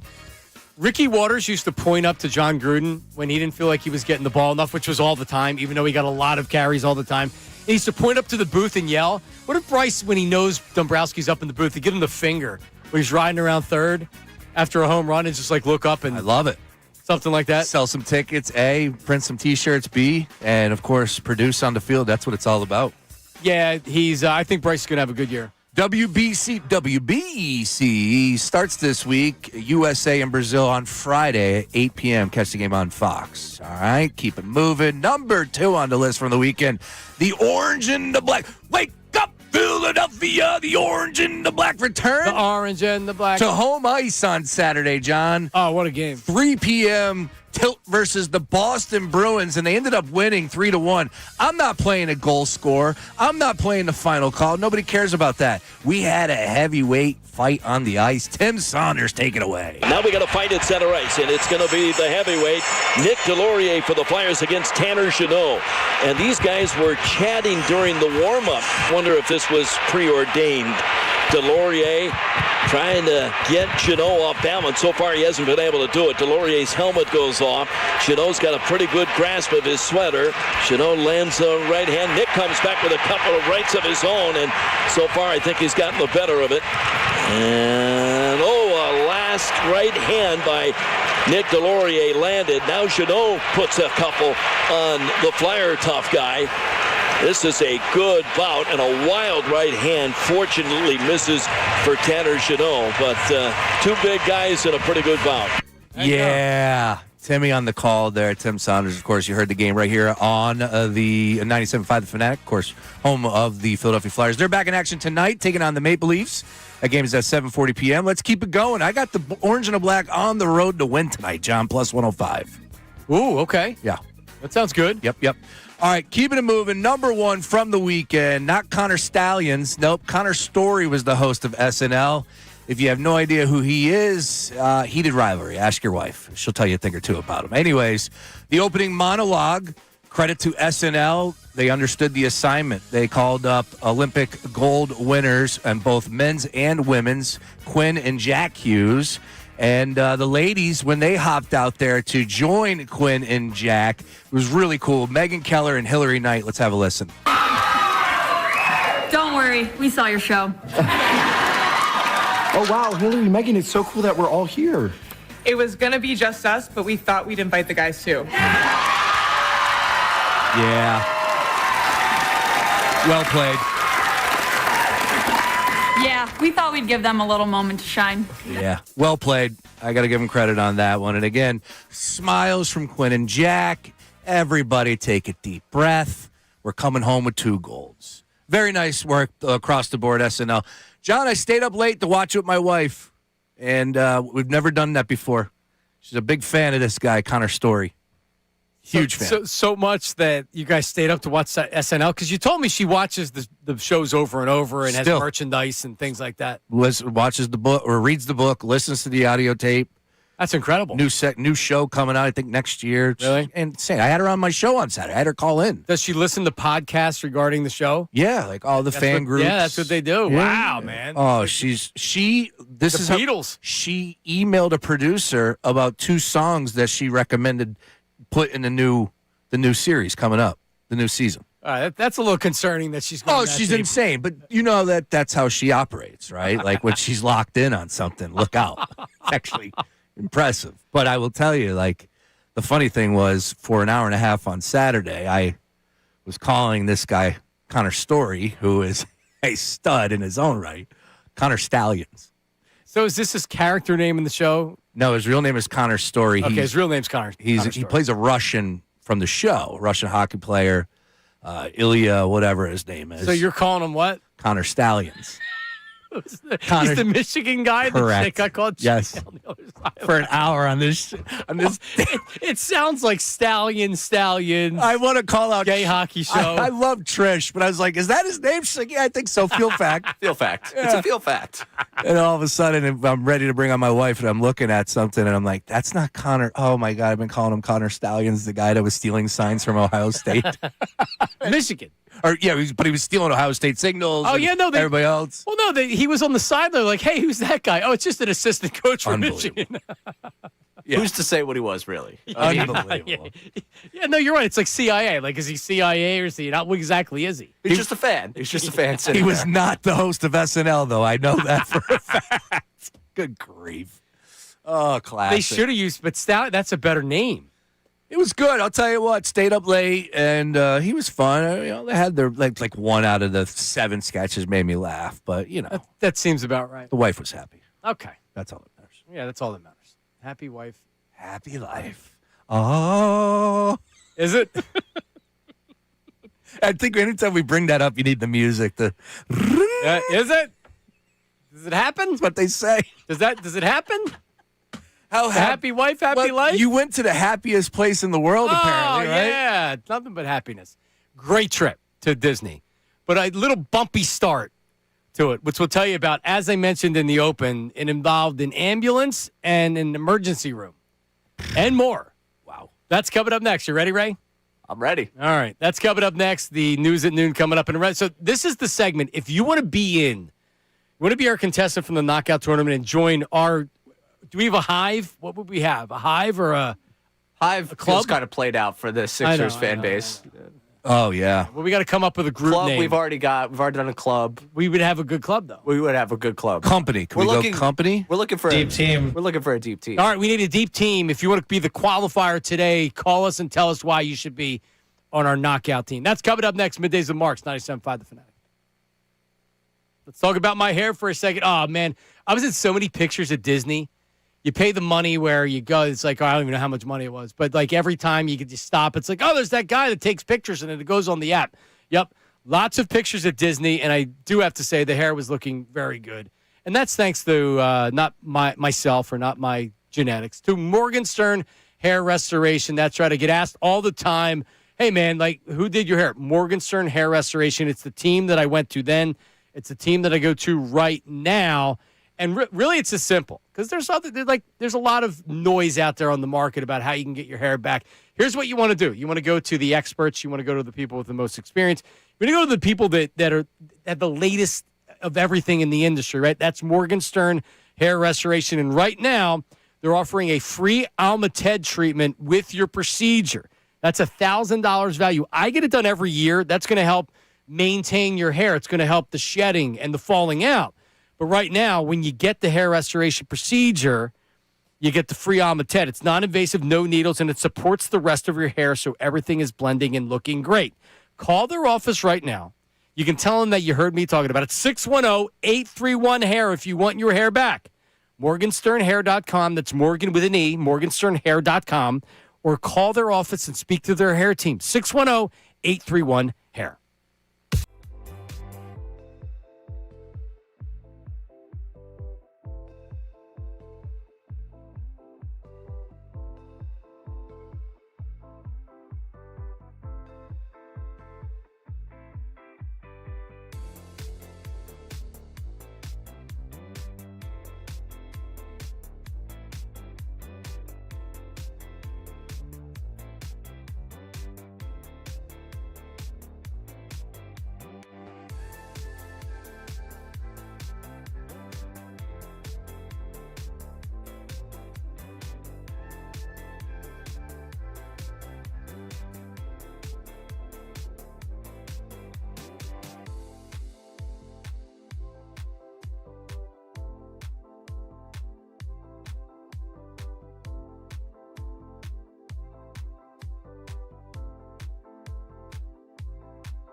and all that because we stayed at Caribbean Beach, one of the resorts. The food's Same. Chicken fingers, mac and cheese. We did have one good meal, but anyway, we're back middays with the Marks.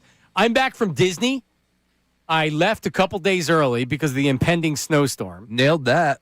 Yeah. Nice work there. We were lucky to get out early. So we got out on Saturday. But before we flew out, Ray, I wake up Saturday morning, and it wasn't until Friday night that we actually are like, I think when I was leaving the air, where we changed the flight, we were able to get a flight that left on Saturday. And then like 5 hours later, you had no chance to get any flights. So we had to then pack because I was expecting to pack over the weekend. We were leaving on Monday morning. And now it's like, no, we got to leave tomorrow at 3:30. So like I'm up early, I'm packing. I packed the night before, and my little girl, my 4-year-old Bella, she wouldn't eat breakfast, which is not like her. So I'm like, then it's 10 o'clock. I'm like, honey, we got to eat. And she's like, no, I don't want to eat. And I'm like, all right. So I go over and feel her head again because I did it earlier. And I'm like, all right, you're warmer than you were before. So she's got low-grade fever at this point. So like she's like, what do I do? We're taking off in 4 hours. So I go to the urgent care, and they flu, COVID, strep, ear infection. I don't want to put her on a plane. She's got an ear infection or there's something that's going on. She's negative for everything. So it's like it's a virus. So we're all right. We go on the plane. While she's on the plane, you can feel the fever getting higher. And by the time we land, she's like miserable, high fever, like cranky. So we finally, we get from the airport, we get the bags, we get in the shuttle, we get back we check in, we get the room, and there's bugs all over this room. I'm talking about like mosquitoes and little gnats in the bed, up in the corner, by the lights. So much so that I'm like, we can't stay here. My wife doesn't like bugs, but I'm like, we can't stay here. Like, this is disgusting. I was taking a video and killing. I should put the video out on my Instagram. I was like smashing the bugs with my hand against the ceiling and the whatever. So Pay good money for that place too. They come and they move us at like 11 p.m. So 11 p.m. because we unpacked everything before we realized how many bugs were in there. We got food DoorDash to us from Targets, and I got all this friggin' food. So they come, they grab our stuff, they move us to a new location, which was fine. But now it's like midnight, and we're still awake. And she's got a high fever, and she's fighting like hell. She won't take pain medicine. When we had the stomach bug, we were throwing up. Oh, yeah. She had taken Motrin before that, and she threw up afterwards. So now she's like, it'll make me throw up. I'm like, honey, it's going to make you feel better. So she won't take anti-nausea medicine, and she won't take pain reliever. So if you have 103 fever and you're not taking pain reliever, what's that going to do? Or fever reducer, you're not taking Tylenol or Motrin, your fever's not going to go anywhere. No. So we get like half a dose, so like the fever's not that bad. So next day we wake up and we have to depart the room because we actually need to go to our room that we were going to because we couldn't stay in the room that we were in. So I'm like, well, we're not going to leave our room for hours. No, we'll get you set up. We'll give you a later checkout, then you can go in your new room. Dude, check-in was 3. They didn't have us in our new room till 4:30. Ooh. She's got 103 fever. She's freaking miserable, and we're in the lobby. We didn't have park tickets because we weren't supposed to be there, so we really didn't have anything to do. So we finally get in the room. She won't take. She's spitting the Motrin in my wife's hair. We're like holding her down, trying to give her the medicine. They have a concierge doctor that if you go and say, hey, so the concierge doctor came to the room at like 9 o'clock at night. Biggest quack. I would rather have you examine my daughter. I was going to say, is this like, else. Is he from one of the Disney movies? She may have been from the Disney movie. She kissed my daughter on the head for some reason. Like it was just. Now she got a free week of work. She's out sick. Wow. Unbelievable. So she won't take, she's spitting out. So she high fever. We're putting compresses on her to try to bring her fever down. About 12:30, she wakes up and throws up. And she has really bad diarrhea. And she's throwing up now. And she's got 104 fever. So what do? Honey, if you don't take this right now, we're going to go to the hospital. So because I don't have a car. And so I called 911. Wow. Because that's what they told me to do at the lobby. They said, if you need to call 911, we can call 911 for you. Jeez. So we called 911. It's Disney's 911. They come. The medic, she's in the bed. Is Mickey driving the ambulance? No, it's actual people. It's Goofy hops out the side. Hey, gosh, you're really sick. Sorry, couldn't help. Oh, take your medicine. She may have taken the medicine if it wasn't some Central Florida medic. Sure. So he comes in with the stretcher in the room and says, if you don't take that medicine, we have to. He did the fever. She's like 103.7. He said, if you don't take the medicine, we have to go to the hospital. She said, let's go.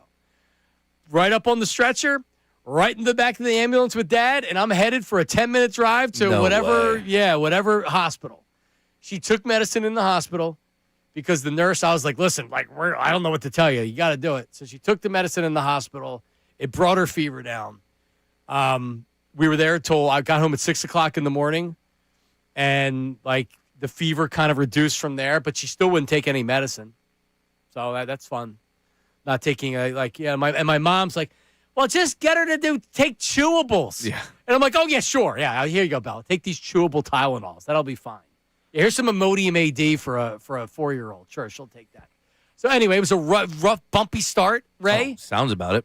But after that, she was still sick pretty much the entire week, but she didn't have the high fever and whatever else, and we were able to enjoy ourselves, and it was great. How'd you get back? Did Aladdin's carpet come and take you guys back? Is that how? So it's a great question. It leads me into a great story. So I want to take a lift, and the girl at the front desk is Lightning McQueen came and got him. There's a service we can call, and they'll go to the front desk and they'll get a voucher so you don't have to pay. And I'm like, well, I want that. Like a $40 lift. So I'm like, I want that. Yeah. So this guy shows up in a van that looked like, you remember the old wooden panel vans from the 80s and the 90s? Oh, yeah. The Voyagers or the Caravans? Oh, yeah. It was like that painted yellow. And I'm like, well, they said that you would have a booster seat. And this guy, he gave me a booster seat. I don't know who would have protected in the car. I'm like, you know what? No, we're going. I don't have time for this. Let's go. And he actually was listening to the radio, and he was a nice guy. But anyway, yeah, so that's how we ended our night. Our morning. Man. You were on the air when you texted us this, and I was just like, I don't even know what to say other than he's off and running, and he's going to have a hell of a story to share on Monday when he gets back, and here we are. Now, Ray, the worry was that this is a stomach bug, and just like we did a few weeks ago, everybody's going to get it. So, I'm going to be laying in bed for 2 days. No one else got sick. So we're thinking it was food poisoning because she had such a stomach issue, and the fever was so high, but it was high for 2.5, 3 days. 2 days, I guess. That was my fear. When you texted us, because it was Monday that you were texting us about it, we were on the air, and I was like, oh, my. He's going to have the week from hell in the happiest place on earth. He is going to be miserable down there, which is why I didn't check in again. I'll be honest with you. I was like, man, if he's having the worst week, I don't want to be Everything turned around. Everything all right down there? Yeah, we're good. I was hoping no news was good news because that meant you weren't in the room on your phone texting us about anything going on. And I documented Instagram gives you 20 pictures, so I used all 20. Oh, I saw all 20. I did the whole swipe through. It's at John Marks Media. And I will put out the video right now of the bugs. Because I was, even me, I'm like, all right, there's some bugs. Let me kill it. No, I was killing the bugs, and they were regenerating. Yeah, that's a tough look. That's a tough one. But it was a wonderful trip. It's a wonderful place. It's a lot of money. It's a lot of money, and that's what would have irked me a little bit. But yeah, they ended up making it. Sure. Right. Yeah, they'll make it right. That's what they do. When I my senior trip, we went down to a Universal when I was in high school, and I had an abscess. Am I pronouncing right? Abscess tooth. I forget how you pronounce it. Yes. And that one knocked me out for 2 days, and I couldn't leave the room. That's painful. Oh, that was bad. Until the infection's totally and I had to come crushed. home. Yeah, I didn't see nothing. She's actually really good now, but she was still the entire week. But we were able to do the park, and it didn't stop us from doing the park. We were in Magic Kingdom for 13 hours on Tuesday. That's what I'm talking about. Did the fireworks at 9 o'clock. Magic Kingdom's fun. It was awesome. Yeah, I had a great time. I really did. Rode the rides with the kids. All of it's documented on my Instagram, Ray. The animal park is the one because it has Avatar. I'm an Epcot guy. Avatar. Epcot was good. Yeah. Did you do Avatar? Yes. Yeah, that was awesome. I could spend my life there. See, Ray's not an Avatar guy. We were talking about this. Never watched it. I've never watched it either, but it was a cool experience. Yeah, it was awesome. Yeah, it was very cool. What's the animal park down there? Animal Kingdom. We did Animal Kingdom the last day. That's where it is. You were right there, right in the ballpark. Well, yeah. It was right there. Big tree. And it's yeah. Whoa! Oh, I have pictures from everything. Yes. It's great. Documented. All right, coming up, news at noon. Kevin Willard being very soft and gentle and nice. Coach. That's how he does it. Doc Rivers. A little prickly. And Michael Jordan's big weekend. That's coming up next. News at noon with Ray. It's Middays with Marks. Now, on 97.5 The Fanatic Sports Update. Beaten in Boston, I'm Ray Dunn with this Fanatic Sports Update, and it's brought to you by Temple Men's Basketball. Temple fans, it's Fan Appreciation Night, the final home game of the season. Join Temple Men's Basketball as they host Tulane on Thursday, March 5th at 7 p.m. Get your tickets now at owlstix.com. Celtics beat the 76ers 114-98 last night, outscored the Sixers 25-15 in the fourth. No Joel Embiid last night. They'll be without him for the next two games as well. Andrew Painter made his first start of the spring yesterday, retiring all 6 batters he faced, including this strikeout. Swing and a miss. He got him. That's a slider at 90 miles an hour. It's a 1-2-3 efficient first inning. 14 pitches for Painter.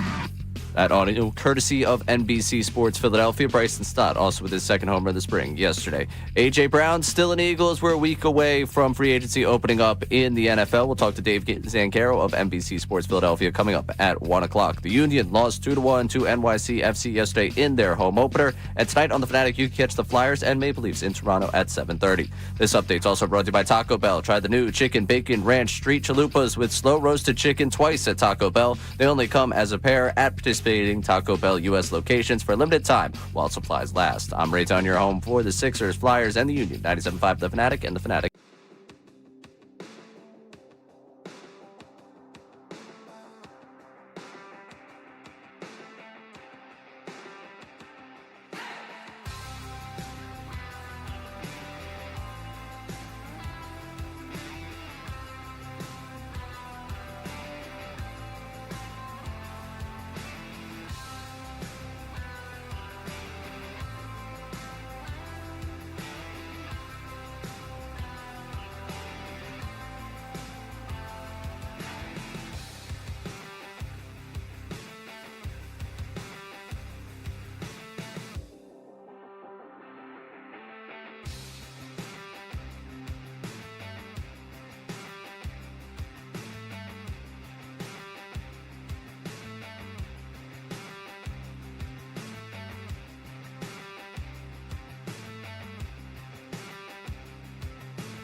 That I did before.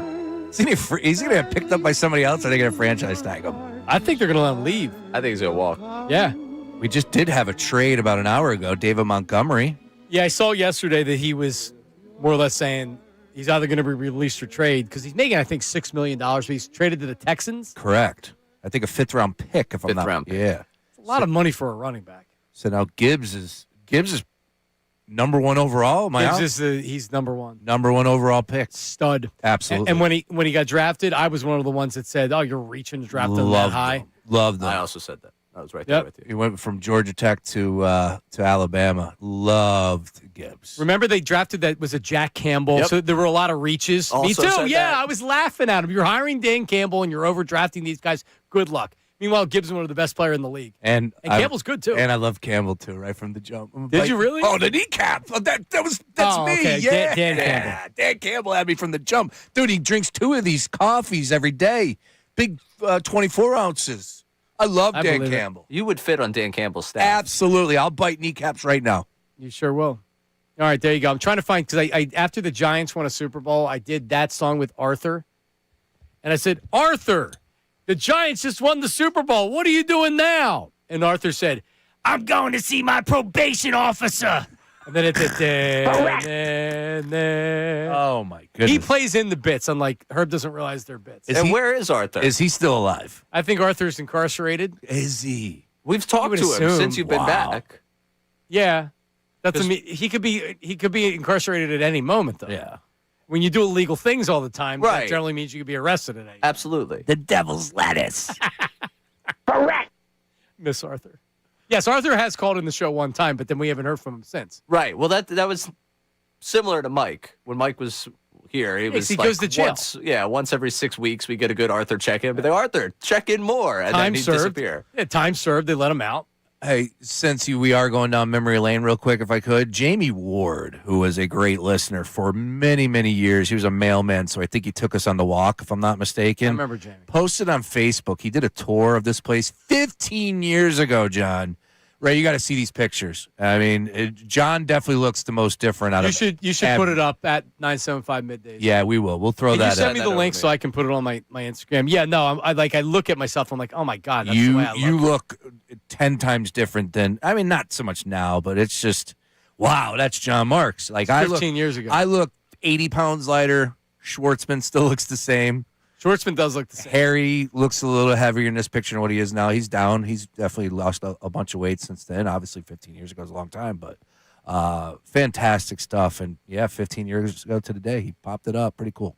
I'll send it to you, Ray. Nice work. There you go. Send it to me. Put it in there. Oh, will do. But we better get to the news at noon with Ray. Come on now. News at noon with Ray Dunn. News at noon with Dunn. So good. Yeah, we let that stay last week as like, hey, Johnny's still here, even when it's a Disney thing. I just kind of like it better than the open that we had before. Yeah, and I sent you a new one, too. I'm working on one as well. A nice parody. So now, like, here's the deal. Like, news at noon, what else can I do a parody song for? Regular guest, like I thought was Zangero. Dave Zangero. Like my Sharona. All right. Dave Zangero. Dave. Woo! Maybe I'll do it live when he comes on. That's good. Please. Okay. I'm almost upset. I hope he's just locked into work right now and not doing Not the listening? pre-show listen. Okay, we'll do it live. Yeah, please. Just Do play it the instrumental. This is what I do. This is my life. I'd love to think of you being on a ride in Disney, just like, wait, I got this idea. Let me put it in my notes. I was waiting in line to go on Tron, texting you about Devin Caney and what the hell she was doing. Oh, that's so good. Wishing I was on the air. Go ahead. All right, let's get you to angry college coaches, and we got a local one. And I'll save it till after we hear what Kevin Willard had to say. I'm going to take up for the Villanova head coach after this. Oh. Yeah, because I think the response to this was ridiculous. But they get crushed by St. John's. Ultimate bounce-back spot for St. John's. Just a terrible spot for Villanova to be in. The white suit at Madison Square Garden after you get crushed by UConn. There was no way St. John's wasn't winning that game. They win that game handily over Villanova. Willard, who had worked for Pitino, was asked about working for Pitino after the game, and that's how we got this. I'm not bullshit. I don't have hair in this game. I had a full set of hair when I started working for him. Like, it's the most miserable experience in life. Like, you fear for your life every day. And everyone laughs when I say that, but no, you think you're going to get fired, and it's miserable. And, as he's gotten older, he's probably become more of a cranky old bitch than he was when I was but you literally fear for your life. Kind of like Nick Saban, but maybe not to the basketball. Because we talked about this. College basketball coaches are the most miserable coaches ever. Absolutely. Season's too long for him. Yep. Willard started his coaching career by working under Pitino as an assistant with the Celtics from 97 to 01 and then to Louisville from 01 to 07. Right. Been with them a long time. It was so miserable he took up 10 years. Oh, yeah. Right. Right. And that's the thing. This is him after a loss, after they got crushed. Like, now is Villanova, like, what they were doing was legit question comes up. Like, he's having all these thoughts, and he's asked about Pitino. And obviously he's going to say that because it was a miserable experience. But he would credit his career to Pitino as well. People took it as like, oh, he hates the guy. Right. I mean, full context, it sure sounds like that he's more or less being like, that dude taught me how to coach by being hard on me. I'm sure he didn't appreciate it, and he looks back at that time being like, damn, he was like, listen, I worked with Mike Missinelli for 4 years, and it was probably the most fun I've had on the radio. Like, it was really, really fun. It was great. You know, like, Mike sometimes wasn't the easiest guy to work with. All right? And I don't think I'm bringing any news with saying that, but I also knew that we had a great show. And that's the only thing that really mattered. And but it's the same thing with Pitino. Mike Missinelli is the Pitino of being a talk show host. Absolutely. I think that comparison's apt when you look across this market and the number of people that worked with Mike. Yeah, well, I mean, like Angelo. You think Angelo was pleasant to work with? Especially at that time of the morning? Jesus God, man. Like, no, he demanded a lot. He was very demanding. He's also very successful. And anybody that worked with him saw the method to his madness and to say, like, you know, and like, believe me, Angelo and Mike are much different, and I didn't work with Angelo really. But yeah, no, it's Pitino, I'm sure, like Nick Saban. Nick Saban's probably a real pain in the ass to his assistant coach. It feels like college football, college basketball, they're one and the same. I know we'll give the edge to basketball. College coaches are just maniacs, especially back in those days. Pitino, I know he's still with us, but a much different Pitino back, 20 years ago versus where he's at right now. Although he's still humming.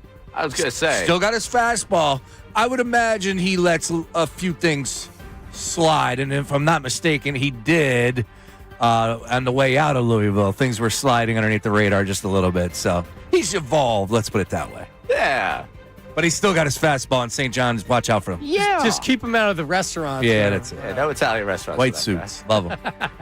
All right, moving Slick on here. Keeping with the coach conversation, we're going to the professional basketball ranks of Doc Rivers. Oh, man. So here we go again. A 27-0 run. A 27-0 run against the Bucks from the Bulls. The Bulls that you'll be able to see March 25th when we play knockout. The Bulls, who are trying to actively lose, put up a 27-0 run against the Bucks. Doc Rivers, as part of his opening statement, the opening question, of course, like, hey, man, have you ever seen that in basketball before? Here's what he had to say about his team's performance. To me, I don't know if there's such a thing as the basketball gods, but if there is, he was alive tonight. When you approach the game and play like that, you don't deserve to win. If we had won the game, I'd have been upset. Yep. Yeah. Good job, Doc. That was part of a minute and a half where he praised his bench and ripped all of his starters. Right, because it's not Doc's fault. It's always the player's fault when they lose. It's never his fault. So like Doc did everything he was supposed to do. They've been, whether you like it or not. Glenn's been underperforming as the head coach with the Bucks, and it doesn't seem like this is going to be anything different. And correct me if I'm wrong, didn't they give him a contract and they had like 3 other coaches that they were still paying? Coach Bud came there. There was, I'm telling you, it was like 2 other coaches they were paying. The guy they fired, didn't they have the best record in basketball, and they fired the head coach and they hired Doc? They were like 30-13, I think, at that point. Yeah. And they fired him and hired Doc, and it's been downhill ever since. Oh, yeah. Surprise. Basketball. Yeah, it's ridiculous that he continues to get a job. But at the end of the day, it's the NBA. It's a recycling bin of coaches. Nobody wants to take any chances, hiring new blood, whatever. He must have I don't know who his agent is. His agent must do a really good job of selling dumb owners. Like the Sixers, Sixers, I don't think it was that egregious. If you're the Bucks, you're going to fire the head coach for Doc. Do you think he's going to put you over the top? Sorry, dude. Yeah, and look, as I think about that, the NBA, there is a couple new coaches. Missoula got an opportunity. Reddick obviously got an opportunity, but it does feel like that they continue to go to the same names. But you're right. I would imagine the agent is pretty good, slick with his tongue. Let's put it that way. Yep. All right, last one for you. We'll keep it with the basketball world. That has nothing to do with basketball. Michael Jordan, another three-peat for MJ. People asking today, what does the latest run of NASCAR success for Michael Jordan mean for LeBron's legacy? Here is Michael Jordan on with Fox after a big win. Michael Jordan is out of breath. That's 3 weeks in a row. 77-year history of NASCAR, Michael. This has never been done. What can you say about the domination by your team today? It's time for change. time for change, and the guys feel the same thing. And Tyler came in with the most pressure, I guess. Everybody expected him, or he had a chance to win 3 in a row. That's the hardest one to win. He kept to his strategy, and man, the guys put together a great card, man. And I think Billy did an unbelievable job in calling the game, calling the race, and Tyler did a good job. He beat some good competition. I mean, when you see SVG coming back there, you get a little nervous, but I think he had him covered pretty much the whole day. Yep. Nobody calls a game like Billy. The God, Michael Jordan, holding it down. Everything he touches turns to gold, John Marks. He is now taking over NASCAR. So for anybody that's younger that doesn't understand the Jordan thing, that's LeBron's better. LeBron ain't leaving basketball and having a three-peat doing something in NASCAR that's never been done before. Hell no. That's Michael Jordan right there. That's why he's the greatest of all time. Right. Nobody could do that. LeBron wouldn't leave basketball to go down to Birmingham to play AA baseball and hit 200. That's right. Well. That's right. And even that was successful. Very successful. Considering he hadn't played baseball in how many years, he was able to actually be not great at AA. Wasn't good enough at gambling, so he had to go down to Birmingham to play baseball. All right. Well, we'll see what Bron does after. Bron's going to make a lot of money. Yeah. I don't know if he's got his hand in a lot of. Yeah, he's part owner of Liverpool and Boston Red Sox, I believe, right? Oh, it's the John Henry Group that owns all those things. Yes. So when Liverpool raises a trophy, that goes to LeBron's There you mantle. go. Yep. All right, there you go. That's why he's a fan. Man, listen, I'm telling you, Billy, you really got to tip your cap to Billy. Billy. He's not calling the race like that. Who knows what happened? MJ, the God. I love it. Oh, by the way, the running bit is he has now done more interviews with Fox than NBC. That's the running joke.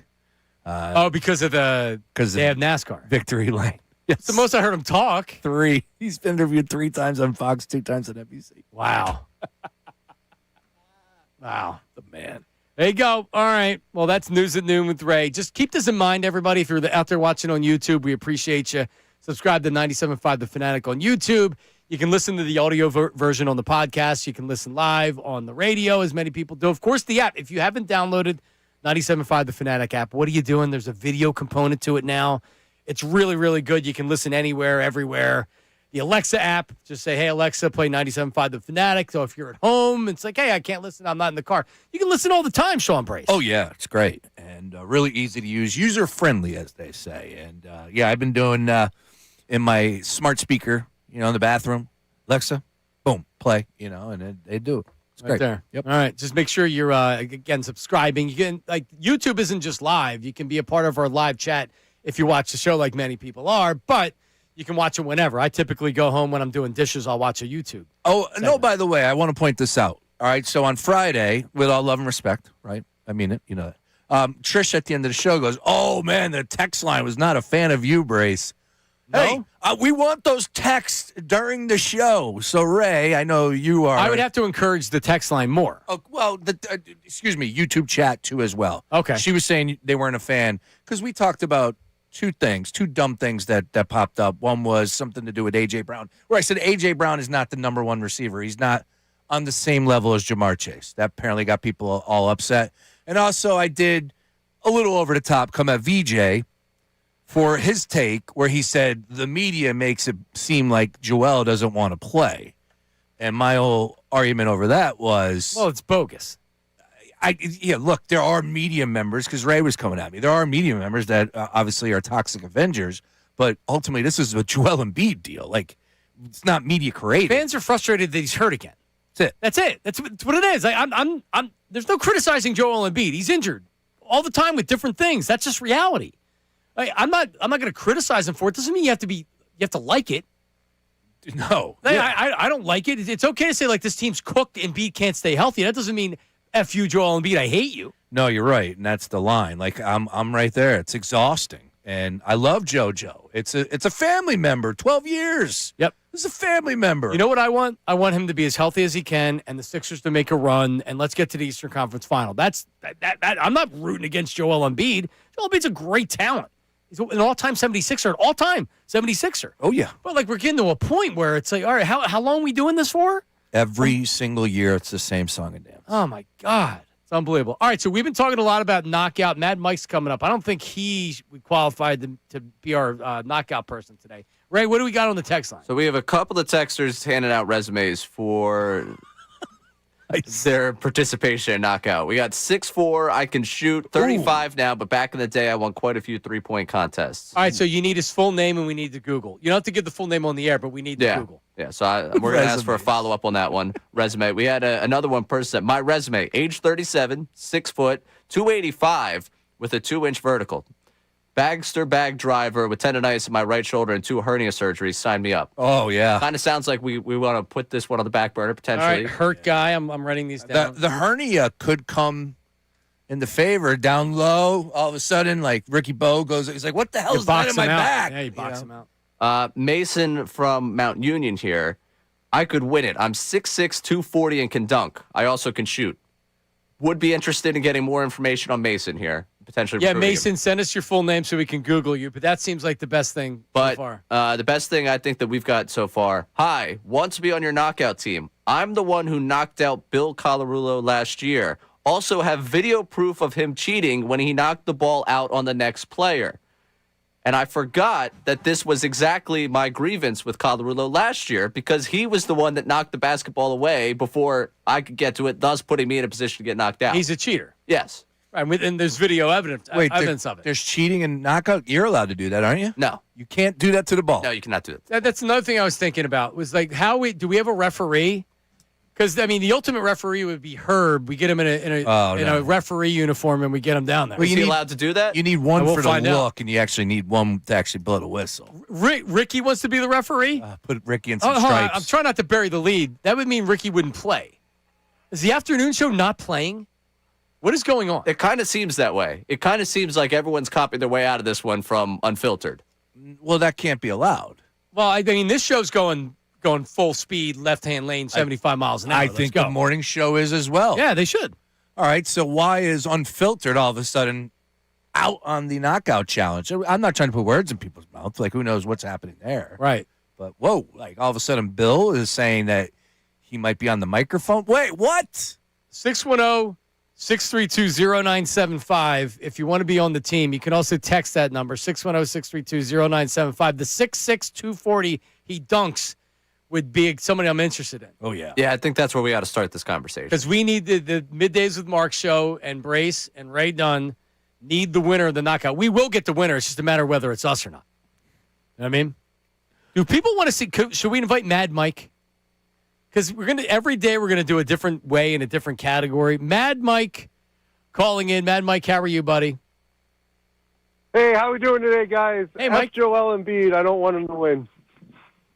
Right, yeah. How's everybody doing? He doesn't like, you called Joel. Brand. Yeah, you called Joel Embiid fat and lazy. Oh, boo. Yeah, I have the most famous call in the history of Joel Embiid. You do. Even Joel Embiid knew about it. Do you know what it is? No. So he calls in the Gilio. I guess it was middays, and he's just it was nights. Yeah, it was nights. No, it was night. It was night. Yeah, it was nights, and he just starts crushing Embiid like Mad Mike does. He calls him a fat loser. All right. And it's like a good 40 minutes of just totally crushing him. Yeah. But people thought it was Gilio that did it because it's a caller, so he always called crap for doing it. But Embiid heard it. Embiid was asked about it. Yeah, and he talked about it. Mad and Mike. To be fair, I was right. Oh yeah, the guy was a fraud. He's a 7-2 fraud. He's a Hall of Famer who, like, I'm not even arguing with you. Not. Oh, he's not a Hall of Famer. Mike, get the hell out Mike, of here. He's 100% going into the Hall of Fame. He's won an MVP. The toilet bowl Hall of Fame. This guy stinks. I'm not even arguing with you. You're not. I'm not even getting aggravated. I'm not. Yeah, he stinks. He stinks out loud. Mike, and if he took care of himself, maybe he would play more. Oh yeah. But Mike, you don't think that he's more that he's worked harder off the court to be in better shape? I do not care now that it's 12 years later what he's decided to do in the twilight of his career. Now, I don't care. It's over. I don't want him to accidentally get a championship. I want him bounced out of this league, and I want him done. How about the Eagles? What are your thoughts? I hate. Oh well, just like they're gonna. Joe, my standard thought is our head coach is Mr. Magoo, and the quarterback isn't really a quarterback, and he stinks too. All right. Well, it just had your Eagles stuff. I should have just let you keep going on Embiid. Yeah. He's never happy about anything. That's why he's Mad Mike. That's why he's Mad Mike. Parody song for Mad Mike? Yeah, I'd have to think about it. All right. But No, I was cooking. Bad Day, the actual song. I have two. I got two that I'm working on. Now, I could change one because I was like, I don't want both of them to be for the News at Noon with Ray. But I got one that's the News at Noon, and I'm working on it that you will like. And then, you know what? I could probably spin one up for Mad Mike. I like that too as well. I did a what was the parody I did? I don't even think I was on my trip. It was Kokomo. It was Kokomo. Yeah. That's right. It was Kokomo. News at Noon with Ray Dunn. I forget what it was. The old ladies say he's lots of fun. No, that wasn't it. It was something else. So good. I do like that open, though. I think we can roll with that one.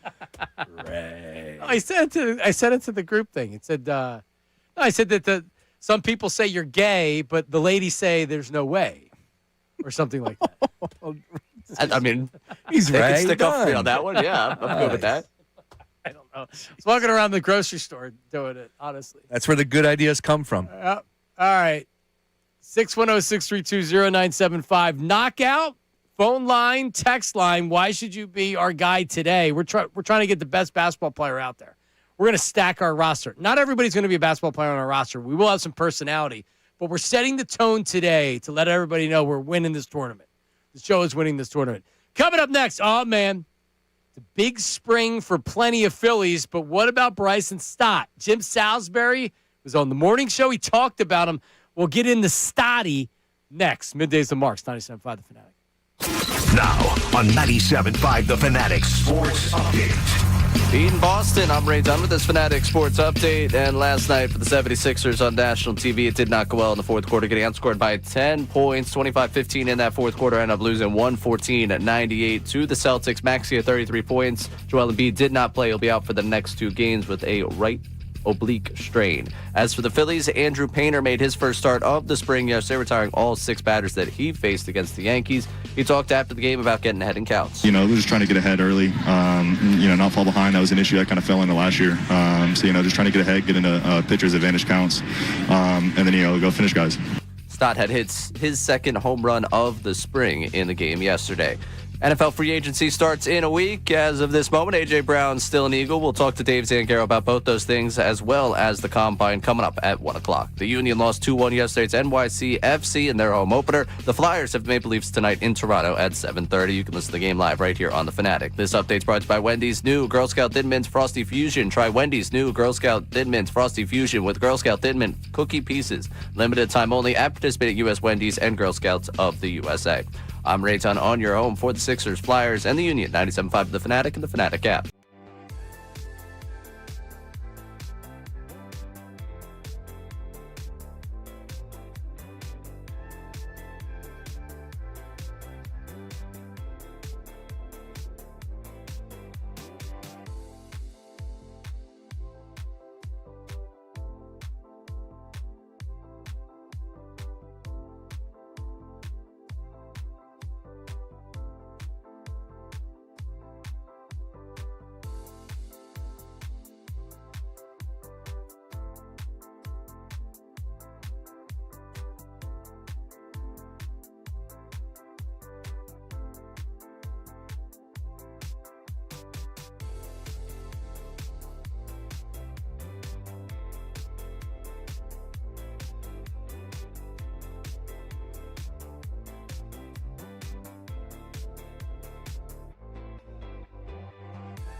97.5 The Fanatic. I'm back from Florida. Sean Bryce, Ray Dunn, and Jim Salsbury.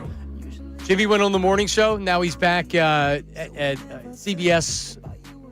NBC Sports. Yeah. Sorry, cramped there. Should never left. Love Jim, and I hope to have him on the program because I think he is one of the best Philadelphia baseball resources, if not the best out there, even on the air. So I've missed him, and I know he did some stuff for PHLY, and I used to have him on my PHLY show. So I would love to get Jim on at some time to talk Phillies.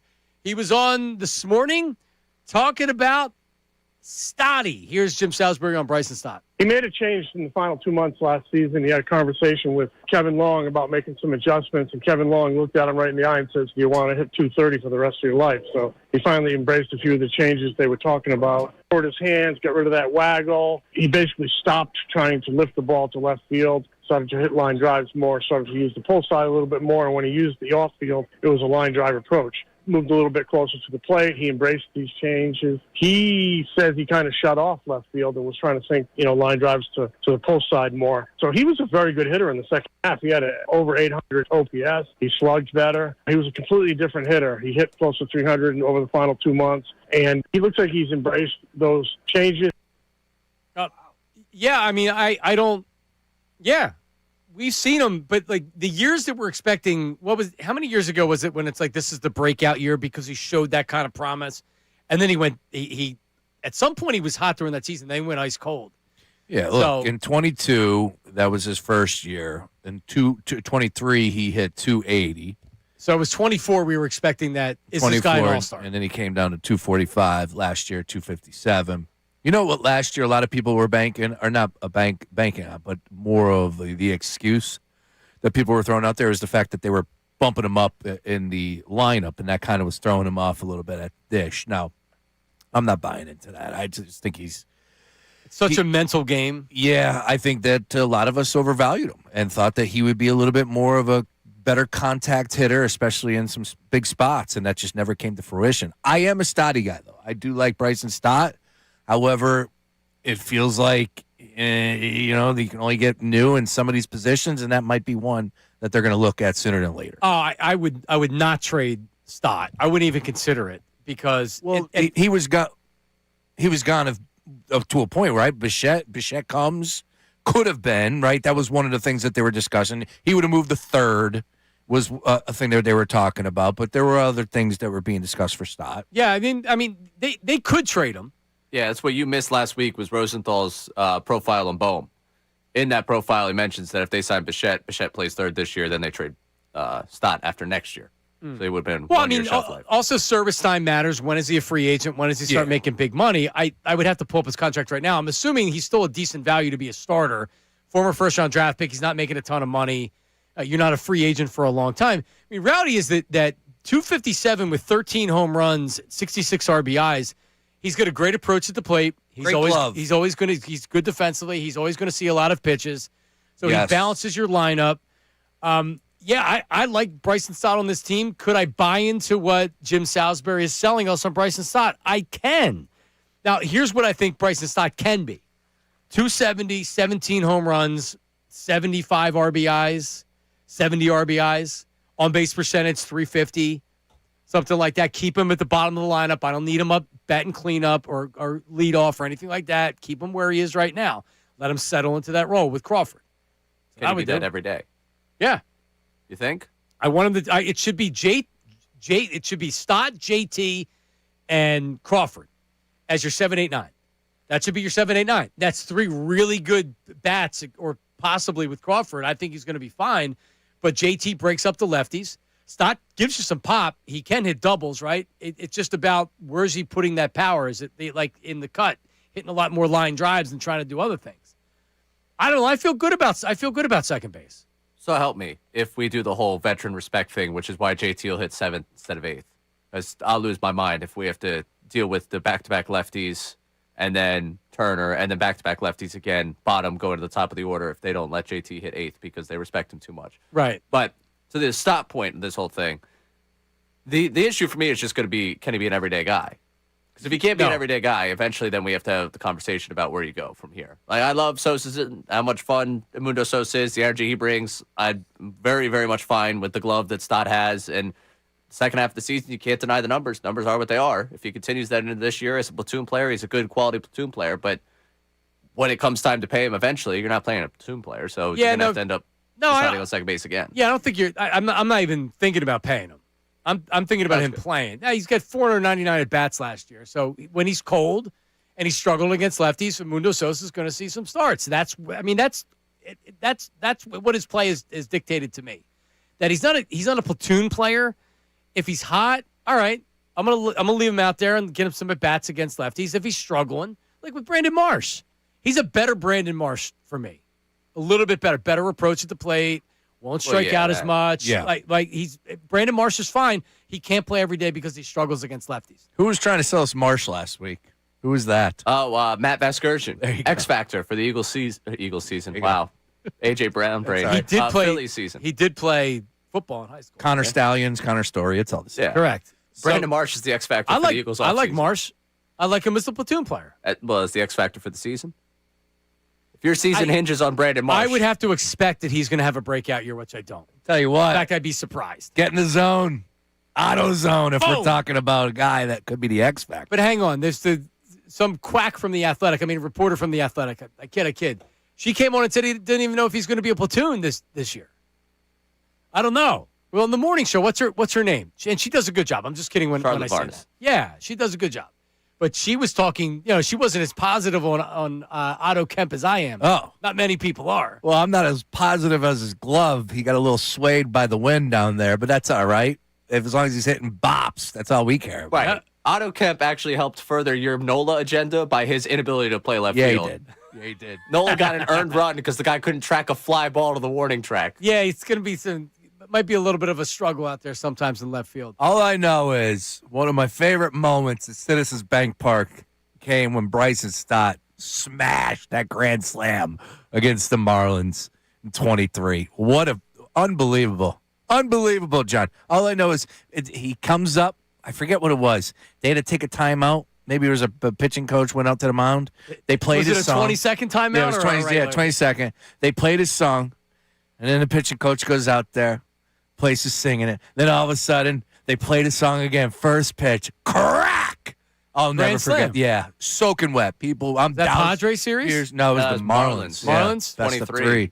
Yeah, that was game 2. They smoked him in game 2 with that. He's got it in him. I love Stott. I'm a fan. I'm not a fan of signing him in free agency. I ate it last year. He looked, I thought he was going to be better, and he wasn't. And, I mean, people threw it in our face on Friday going, he's not going anywhere. He's Bryce Harper's guy. Come on, man. Eventually, Bryce Harper is going to stop being the GM of this team or part-time GM. I think that might be happening. Seems like that's already happened. Yeah. 24 stolen bases last year. Yep. That's also something to add to the mix. Honestly, look at what he did last year. 257 with 13 home runs. That ain't half bad. So hitting the bottom of the order. Again, it's just he's being overexposed against righties, which makes his numbers look better than what they would be over a 162 as a starter. Correct. All right. Postseason 154, 4 for 14. All right. Coming up, a wild picture from the past. We were talking about knockout, where we got some pictures to share with you. Also, Andrew Painter, did he quiet concerns over the starting rotation with his start yesterday? We'll discuss coming up next. Middays with Marks, 97.5 The Fanatic. The Olympics.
and Bryce and done.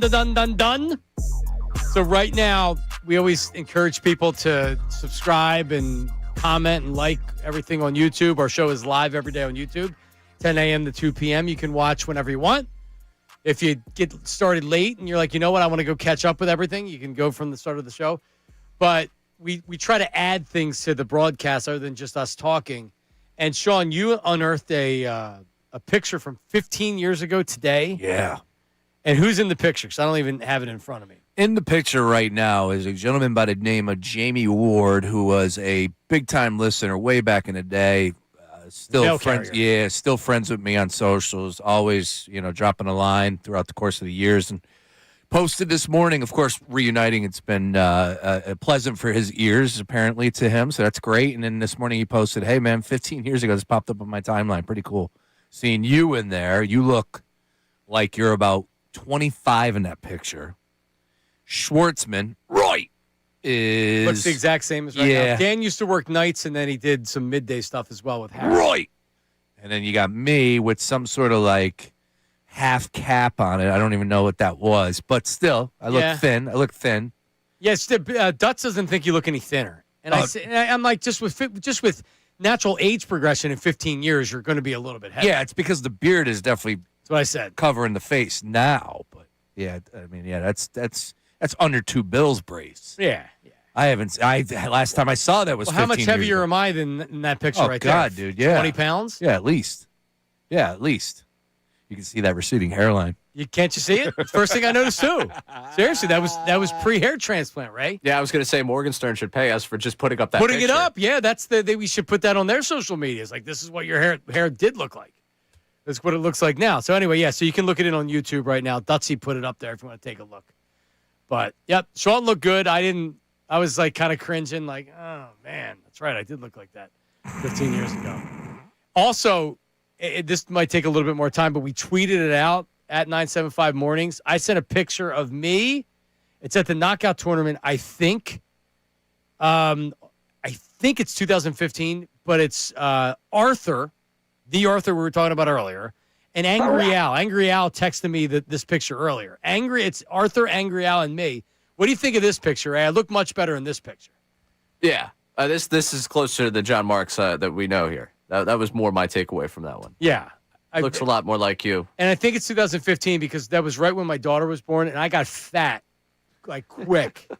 My face was fat. I was eating like hell. So anyway, yeah. So there's pictures up there. Noticing a trend here of closed eyes. I don't know why my eyes were closed. Yeah, I'm just wondering, is this a consistent thing, or is this just this instance? Just too. It's not how you draw it up. No, certainly not. That's for sure. But anyway, what a group right there. What a group. All right, well there you go. All right, so Dave Zangero coming up. The combine's over. He's not at the combine anymore. He's made his way home. Dave Zangero, recapping the combine coming up at 1:00. More Phillies right now. So Andrew Painter yesterday, Sean Bryce, and the velocity is almost all the way back, and he looked good. The command was there. He had a start yesterday. He went 2 innings, got a couple of strikeouts, really was in control, and it was. If you're looking for a good outing out of Andrew Painter, you got it yesterday, man, because they're relying on him to be your 5th starter. Really, you want him to be your 4th starter or even your 3rd starter, but you have to put that level of expectation because he struggled last year at AAA. But what I'm hoping for is that he's obviously going to be better than Taijuan Walker, and he's better than Aaron Nola. Not because Aaron Nola is horrible, but because he takes a step. I need around a 4 ERA from Andrew Painter this year. Yeah, but there was a lot of expectation, a lot of hype. Not expectation, a lot of hype. So you're right. You're not wrong by saying exactly what we need to have as far as our expectations with a 5th starter. I'm not looking for Cy Young here. But am I wrong to say, this kid has a ton of buzz? I expect it to be a little bit more zip. It's the first start of spring training. Let's get that out of the way. I get it. But I wanted a little bit more zip. I wanted a little bit more. Throwing 98. All right. That's pretty good. Yeah. I know everybody needs to throw 100. He makes it look pretty easy then. All right, let's put it that way. Who had a better start, him or Nola? 2 innings, both worked. I didn't see the Nola. The Nola Nola, I felt like you got more of the. I mean, he also threw more pitches, so we got to see more of the complimentary stuff. Where I was like, all right, yeah, that actually looks back kind of like the Nola that I expected. So here's where I stand on all of this, especially the first couple starts. The guys are more interested in repeating their delivery and making sure they have all their stuff. And, Yep. You're not worried about cooking and throwing fastballs as fast as you can go. You kind of got to build it up. But for a young guy like Painter, it's got to be encouraging. And it doesn't mean anything once the regular season starts, right? Like he's going out there and he's pitching against a lot of guys that aren't going to be in the majors. But the fact that he had command, he was mixing in his pitches. He's got 4 pitches he can throw, and that the velocity wasn't the problem last year. The problem was his command. He was all over the place. He was walking guys, which he did not do pre-surgery. He was rising up through the minors as quick as Cole Hamels did, as quick as Aaron Nola did, but with more elite stuff. And Hamels, I watched Hamels go from level to level and dominate. Aaron Nola, because he was a college pitcher, he came in, he dominated the minors before he came up. He's up very quickly. Painter really hasn't really pitched that much. So it's all about expectations. Earlier this, and everybody's telling me I'm a loser for saying it.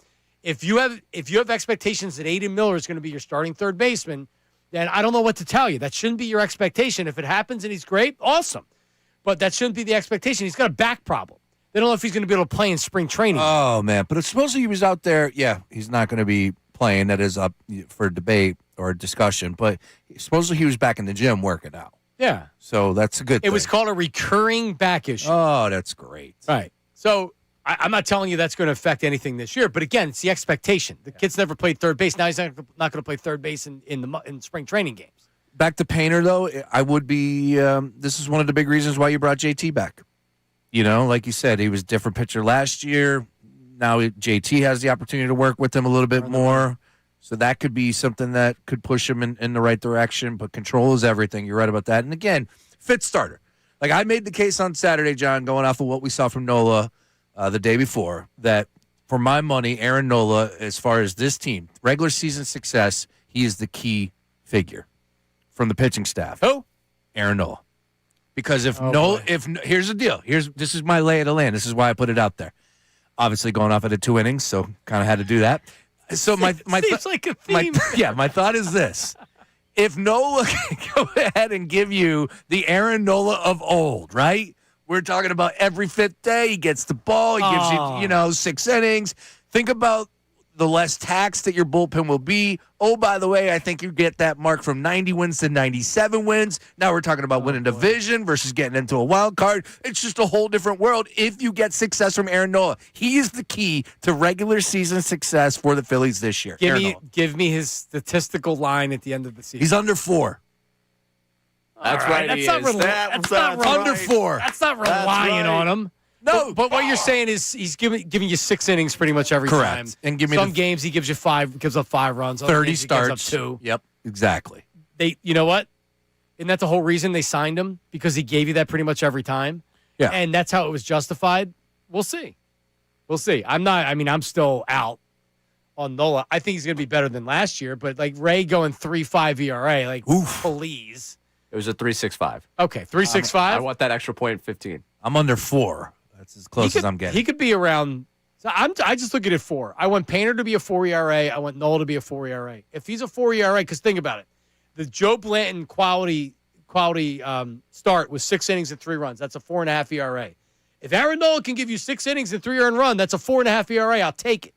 Because it means that you're not eating up the bullpen. And he's probably not giving up as many home runs, or he's not walking guys and giving up bigger home runs. Or he's giving up the home runs, and that's the only thing he does. That's the only thing. Right. Really, really good 5 innings where the 6th inning comes out, and it gives us the next day the ability to debate, should Rob Thompson have taken him out? Perfect. Nola is a golden sports talk radio player, just across all sports. All right, officially on the record, are you in on Painter for this year?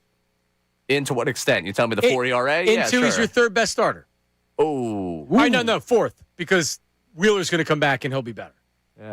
Wheeler, Sanchez. It's whether him or Nola. Yeah, I'll go with the experience in this one. Sean? He's the 4th?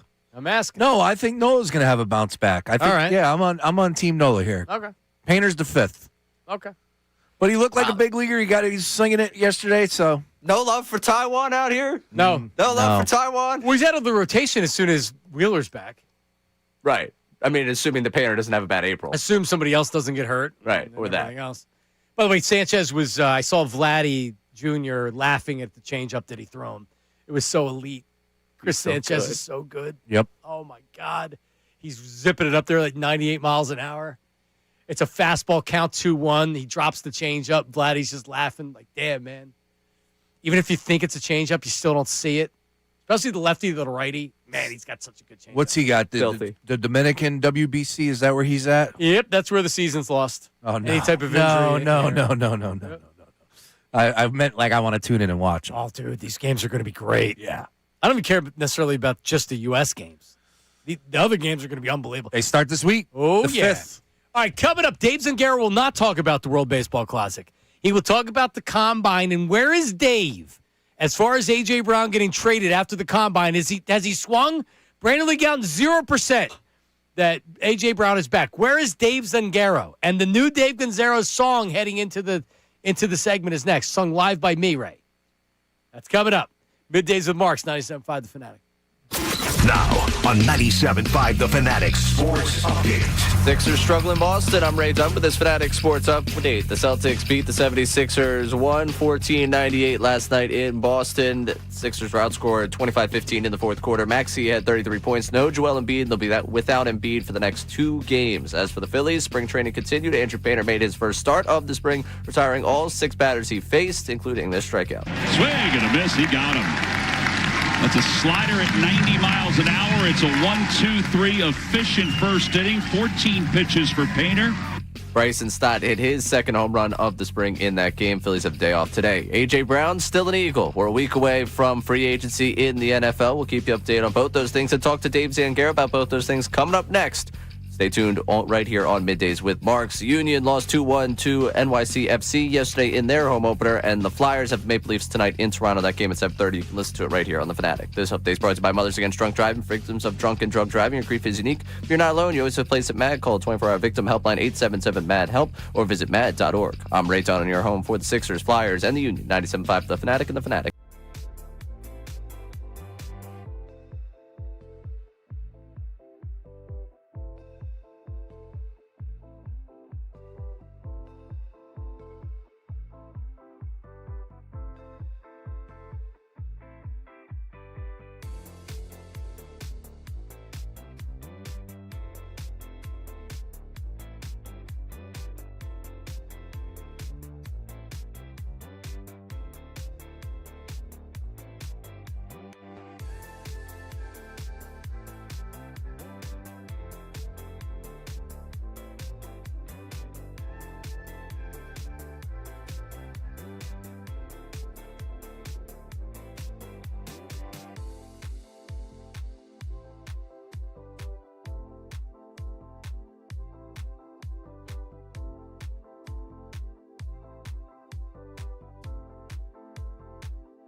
What's Ray doing? Ray's talking to Dave in there. Ray's got 3 things going on at once. Normal producer work. So, Sean, the 12 o'clock hour has been brought to you by Service First HVAC, offering 0% financing, 48 months, rebates and tax credits up to $4,300 when purchasing a heating and cooling system. You can learn more at ServiceFirstHVAC.com. Our next guest, there he is. Dave Zangero. Give it up. Dave Zangero. We need the Dave. Woo! Dave Zangero.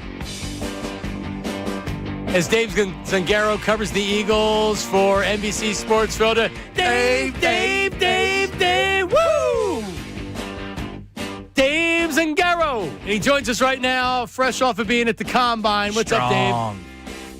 I like this, guys. I've never had theme music before, but I'll take it. This is fun.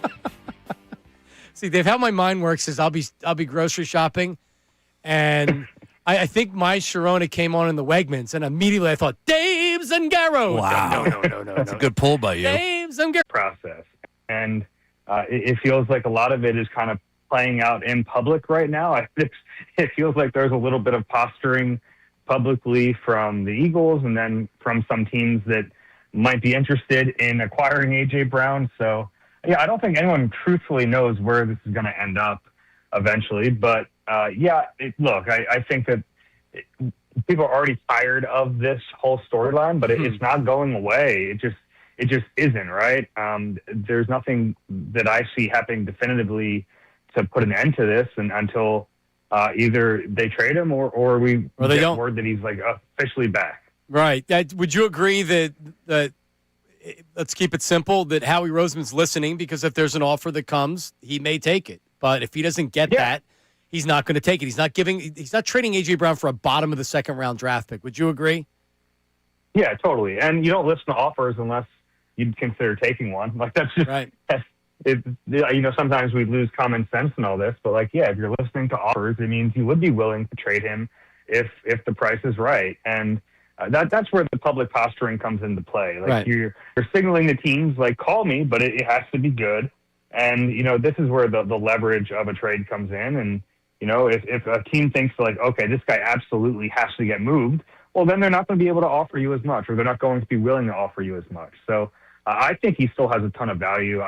We're hearing reports teams are saying that it's an unserious ask right now from whatever the Eagles want. Well, that's how negotiation works, right? That's just how it works. You start off asking for the world, and the other team starts off asking you for nothing, and then eventually you try to meet in the middle somewhere if it works for both sides. So there should, if you're going to trade Jay Brown, the ask should be big. He's a great player. Yep. I don't think it's, and I don't think it's crazy to want a first round pick for that guy. I think he's worth a first round pick. And you look at teams who might be interested in him, there are a few of them in the same range. So I think it is possible that, especially if it happens before the draft, which again, with the contract situation with him, it would need to be a more significant return because from a cap perspective, it doesn't really help the Eagles to trade him before the summer. So another team kind of needs to make that worth. Yeah, Dave, we agree on value, because if I'm the Bills, or maybe the Patriots make a little bit less sense just because they're a young team, but if I'm the Bills so desperate to win, a first-round draft pick for A.J. Brown, when the Eagles gave up a first and a third, that was an incredible trade. There's nobody worried about that draft pick right now. Let me ask you this. For people that – there's the thing with A.J. Brown that he's not happy, and it's been reported that he requested a trade during the season. So if he's doing that during the season and that's true – why would we believe that he wants to come back? I guess my question is, there's kind of this, no one's really sure exactly what the problem is because nobody wants to come out and say it. But is this something that, can A.J. Brown and the Eagles coexist? Can the quarterback and A.J. because no one actually wants to say the problem with A.J. Brown and why he's unhappy is the quarterback, but it sure seems like that's the problem with what's going on. Sure, and you think back to last season, we didn't need to hear, obviously the reporting comes out that he asked for a trade during the season, but if you turned on your TVs or you went to a game last year and you watched A.J. Brown, I don't think you needed anyone to tell you that he was a frustrated player, right? It showed up on the field. And to me, that was kind of the biggest issue with it. It was that he was still a great player, still really good, still had a 1,000-yard season, but he didn't look like the same player. And to me, he looked like a player who, the frustration that he was feeling ended up showing up on the football field. And to me, that's a problem. That's something where, that just can't happen. And I'm not even blaming him, but I'm saying if you're thinking about continuing this relationship, you're thinking about having him here long term, I think you need to try to make sure that doesn't happen again. Yep. I don't know if you can get there. I don't know if you can get there. This is now frustration. He was frustrated at times during the 24 season. Yep. And it's a football matter too. If it was a personal thing, maybe you can work through it a little easier, but his frustrations, as far as we know, stem from on-field football stuff. He doesn't think the offense has been good enough.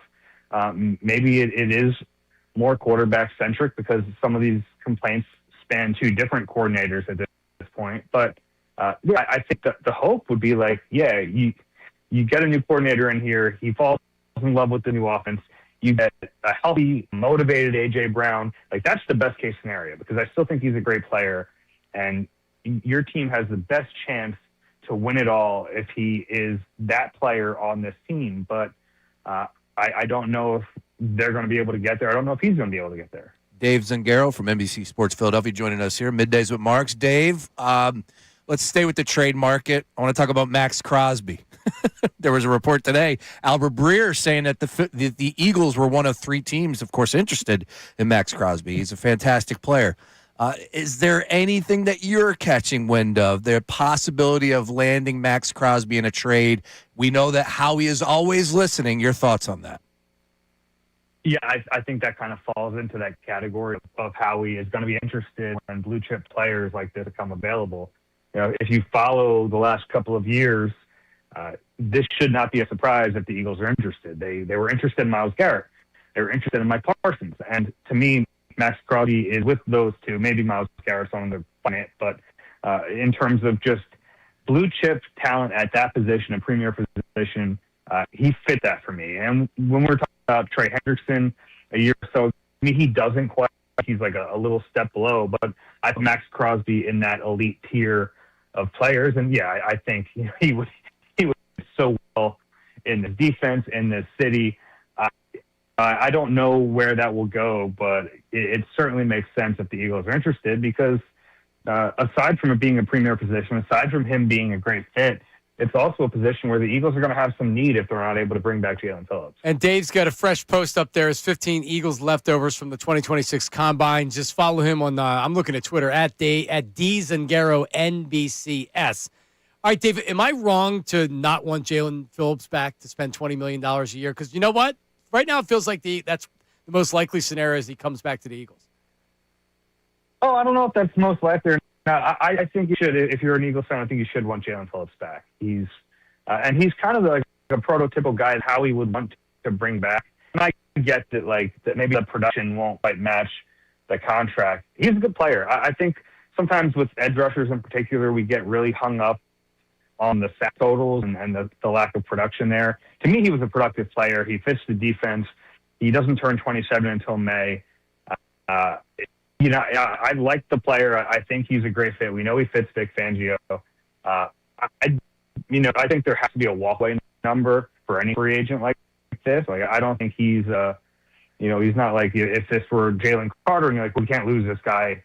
But I do think he's the type of player you would want to bring back. Now, if the market explodes for him and we're talking about a $25, $26 million per year player, I think that the Eagles walk away before that. But if it's in the 17, 20-ish $million year range, I think they should be in on. Yep. All right. There he is. Doing great stuff. Dave Zangero, NBC Sports Philadelphia. Let's hear it. There it is. Dave, thank you. We'll have you on again just so I can sing the song. Dave Zangero. I love it, guys. All right. Take care. Thanks, Dave. Dave Zangero. Thank you. All right. There it is. Yeah, problem with the phone, but just when I was going to hang up on him, then it would clear up. Ray and I are looking at each other like. Yeah, it's a little choppy. Something's going on our end because it was happening earlier too with Mad Mike. You might want to dial up Vito. Oh, go figure. There's problems with our phones. It's never happened before. That's first. Dave Zangero. I dig it. I dig it. I'm a parody song guy. Dave, woo! It's like, dude, no one's ever did that before. You're damn right. And expect more nonsense. They in the do future. numbers, though. I'll tell you what. They do numbers over there. NBC Sports with him and Rube. No, they do a great. They do a really good job. That Rube's, podcast is listened to a ton. Yeah, they do. Dave does a great job. Yep. So there you go. I do feel like Phillips is back because, and I think Dave's got the exact right read on it. He ain't making 25 a year, Phillips. He's probably in that 17 to 20 range. He most likely wants to stay. Remember that he got traded here? He's like, this is the best thing ever. Oh, yeah. He was so happy. Loves the weather. Loves the cold weather, as we all do, right? He did just have another gender reveal. Remember, because I was infatuated with the fact of, that Instagram post, the gender reveal. It was something I've never seen before. And I think Maduro from Venezuela had one that was similar. But other than that, I've never seen anything like this before. He just had another announcement, and it was nowhere near. So immediately I'm saying to myself, hey, man, you might have issues. If you do one gender reveal big, and then for the next kid you don't, isn't that going to be thrown in your face 15, 20 years from now? Hey, Dad. You have to be consistent. You have bells and whistles for Brody, but for me, you just did the little pop cannons in the living room. What's going on here? Right. He said Maduro. Venezuela had a gender relief. The former leader? Yes, the that dictator? guy. He had Yeah, a that gender guy. relief? Well, I mean, he did it big. He had planes flying over. He's the guy. Let's see the military involved. Exactly. Yes, exactly. I guess when you can do whatever you want, you can do I was trying to think of Colombian drug lords, and then Maduro popped in my head. Who's the last guy that they just they killed? Not El Chapo. This weekend or last week? Oh no, my buddy's wife was in Cancun for her 40th birthday. Oh yeah, that was the and they were shooting machine guns. That was cartel. Yeah, that was whatever the cartel leader was. I think this is one that we didn't have much to do with. Just say, I think this is the one. Everything else is on us. All right. That one. Well, there you go. So Donovan McNabb, Ray. Oh yeah. He was asked his Mount Rushmore of Eagles quarterbacks. I saw this on the show sheet, John, and I did not see this. You didn't see it? No. So I have no idea where this came from. Well, it's predictable. The beginning's predictable. Can I give a guess? And all right, so you give who you think the four are. All right, so he's on it, no doubt. Oh, I think I have to be on that list. I mean, I had a great career. It's definitely Randall. All right. I think he respects Jaws, so right. Jaws is going to make his list. And I think Jalen. Well, let's hear Donovan McNabb. Mount Rushmore of Eagles quarterbacks. First, I have to start with myself. Secondly, Randall Cunningham. Third, I would say probably Ron Jaworski. And fourth, I'll say Jalen. 4 for 4. How about that? Ladies and gentlemen, and he named himself first. I nailed that. That was the biggest lock ever. That was minus 5,000 on the betting line. I'm embarrassed. Awesome. I swear I did not. I saw this on the show sheet this morning. I'm like, oh, McNabb. All right, can't wait to play that one. That is fantastic. Mildly disagree with Jaws. I hate comparing when someone played 50 years ago and the passing offenses they had and the rules that were out there. You weren't going to throw for a high. Ron in 1980 was the offensive player of the year. Yeah. So, and it's not like that he wasn't a good player. Why do you disagree with him being on the? It's tough to leave Foles off. Oh, gotcha. He's a Super Bowl Let's make MVP. some noise. Come on. Yeah. He was also in the Pro Bowl. Was a Pro Bowl MVP. Jaws probably had a more accomplished career other than that, but we're talking about being a Super Bowl MVP. And you can't put Jaws over Randall. No, that doesn't feel right. No, and Jaws went to a Super Bowl. I know. Randall didn't even come close. Correct. Not with the Eagles. Yeah, Minnesota. He had a little bit of run there. Definitely Jalen. I'm not anti-Foles on the Mount Rushmore for crying out loud. The guy brought a Super Bowl. You actually nailed it. He's got respect for Jaws because of Jaws. Jaws since he came here, he hasn't left. It's over 50 years ago. Jaws Ray, is still doing big things. Ray, your thoughts? There was not a shot in the world he was putting Nick Foles on that Mount Rushmore. He saw the Eagles win a Super Bowl back in Super Bowl 52, and immediate reaction was, oh, man, they're going to compare me to him, aren't they? He was also a little bit negative with Foles when he was around the first time. Yeah. He wasn't giving his blessing necessarily like you would have hoped. Brian Dawkins his jersey's retired, and I think when your jersey's retired, you kind of owe something to the organization. If you're Troy Aikman and you're a commentator, you owe it to be honest and to give true analysis. At the time, Donovan had a couple jobs in media, but he wasn't doing that anymore. So all I'm saying is that I think Donovan needs to look at himself because he is the best quarterback in franchise history. Number 5 will always love you. But because Foles won the Super Bowl, he doesn't want to. I was there for that one. That was awesome. Yep. Number 5 will always love you. Yeah, McNabb was out there at Super Bowl. He was taking a bunch of pictures. He posted on Instagram. It was pretty funny. If you just put yourself in the shoes of okay, I'm looking at Donovan McNabb's Instagram page here, just in a normal manner, and you could see he was handing his phone out, going, "Hey, you mind taking a picture?" Right. And he posted all those pictures. It's just funny if you go back and look at the slide that he posted from Radio Row. He's got a bunch of hits. Obviously, he's a wanted man, right? Love to talk to McNabb. Still a big name. Of course, we talk about the history here in Philadelphia, but across the league in general and the history of the NFL. But, it's pretty funny because he probably didn't have any handlers with him running around. No, I don't think he did. I remember when he was at the Super Bowl in Phoenix, he didn't. It was just him. Right. Yeah, we'd have to ask Morning Show and Bill from last year. I know he was wandering around last year at the Super Bowl for Radio Row. I bet similar case. McNabb, one time I hung out with McNabb. We were at a club on Walnut Street. What was the name of that place? Oh, man, it was an after hours. And he literally looked one time and said, "I need to go shake some hands." He goes, "Hey, man, I got to go shake some hands." Yeah. That's good. Yeah, well, yeah, I guess you're right. I like to hear that. Okay. Yeah, good. Number 5 will always love you. Mike Schmidt. Now, Mike Schmidt's also an MVP, multiple-time MVP, and a world champion. But when he left here, it wasn't necessarily he played his entire career, retired as a Philly, but he had a certain taste in his mouth for how he was treated. Yeah. And it wasn't until later when he realized, you know what, I kind of contributed to it and whatever else. But when he came back, he embraced coming back to Philly. I remember I had him on the air, and he talked about walking around Rittenhouse because he was doing the game. So obviously you have, for a night game, you have time during the day, go get lunch or whatever. And he's like, all the years I lived here, I never walked around the city. And he said he enjoyed it so much walking around. He's like, such a nice city. And it's like, wow.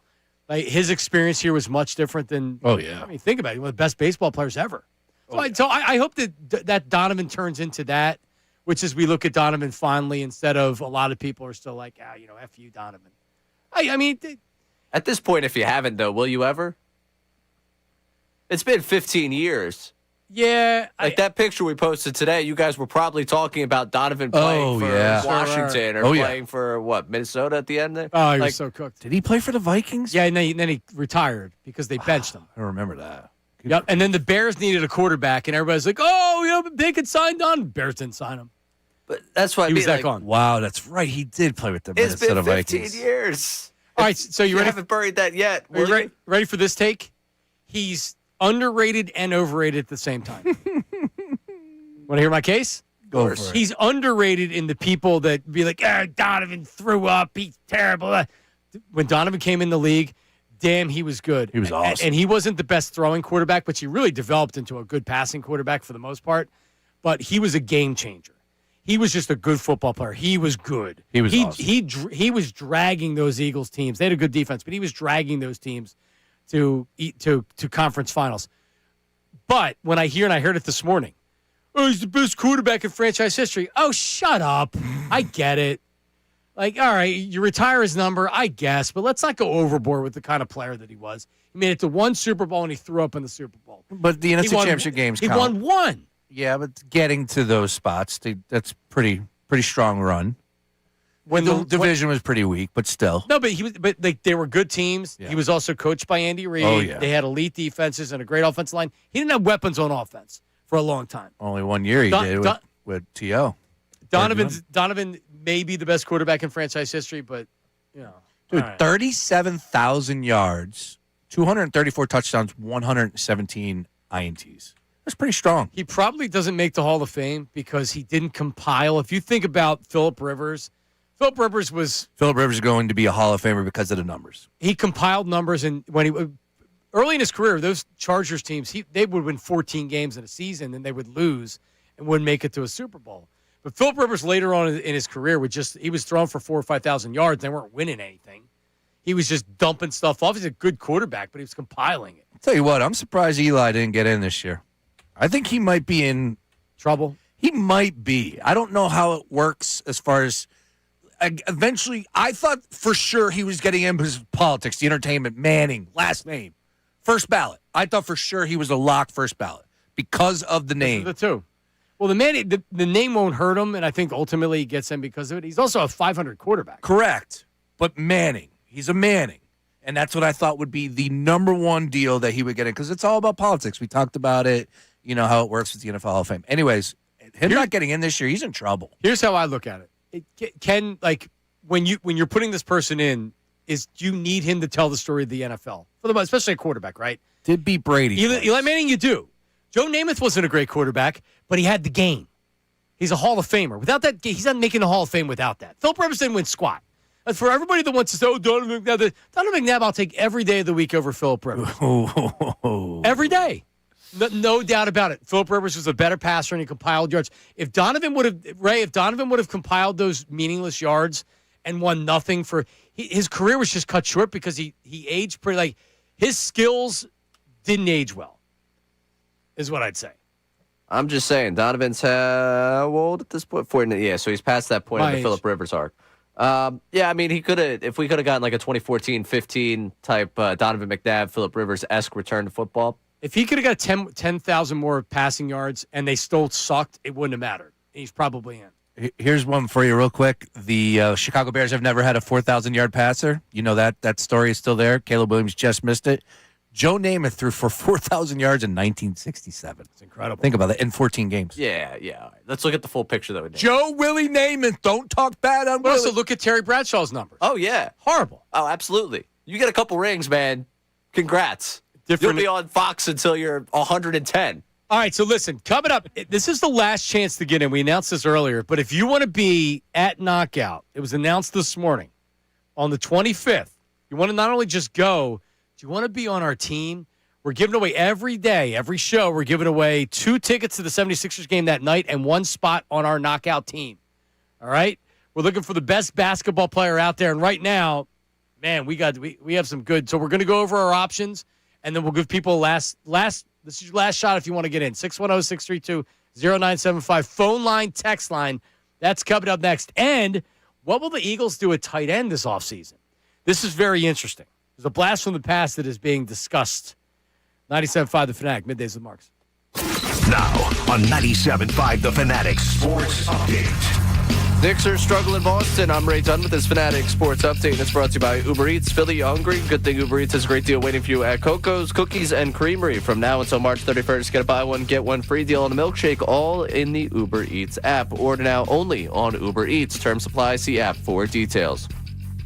Celtics beat the 76ers 114-98 last night. Tough fourth quarter for the 76ers, being outscored 25-15. Maxey at 33 points. No Joel Embiid. Embiid will be out for the next 2 games as well. As for the Phillies, spring training continued. Andrew Painter made his first start of the spring yesterday, retiring all 6 batters he faced against the Yankees. After the game, Painter talked about having control. We're just trying to get ahead early, not fall behind. That was an issue that kind of fell into last year.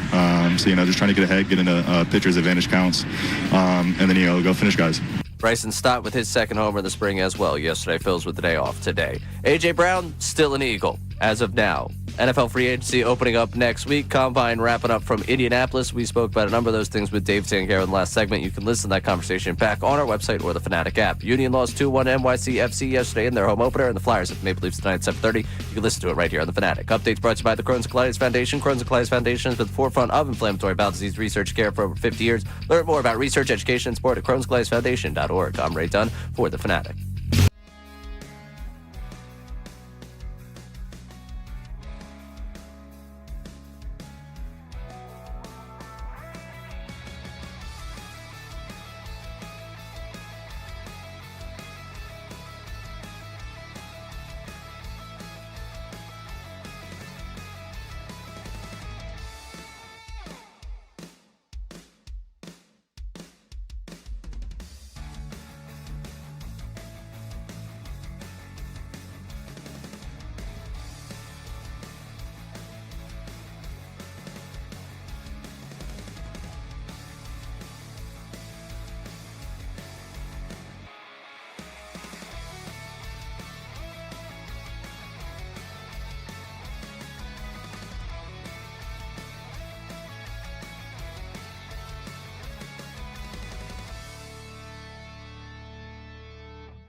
back from a fun Disney vacation.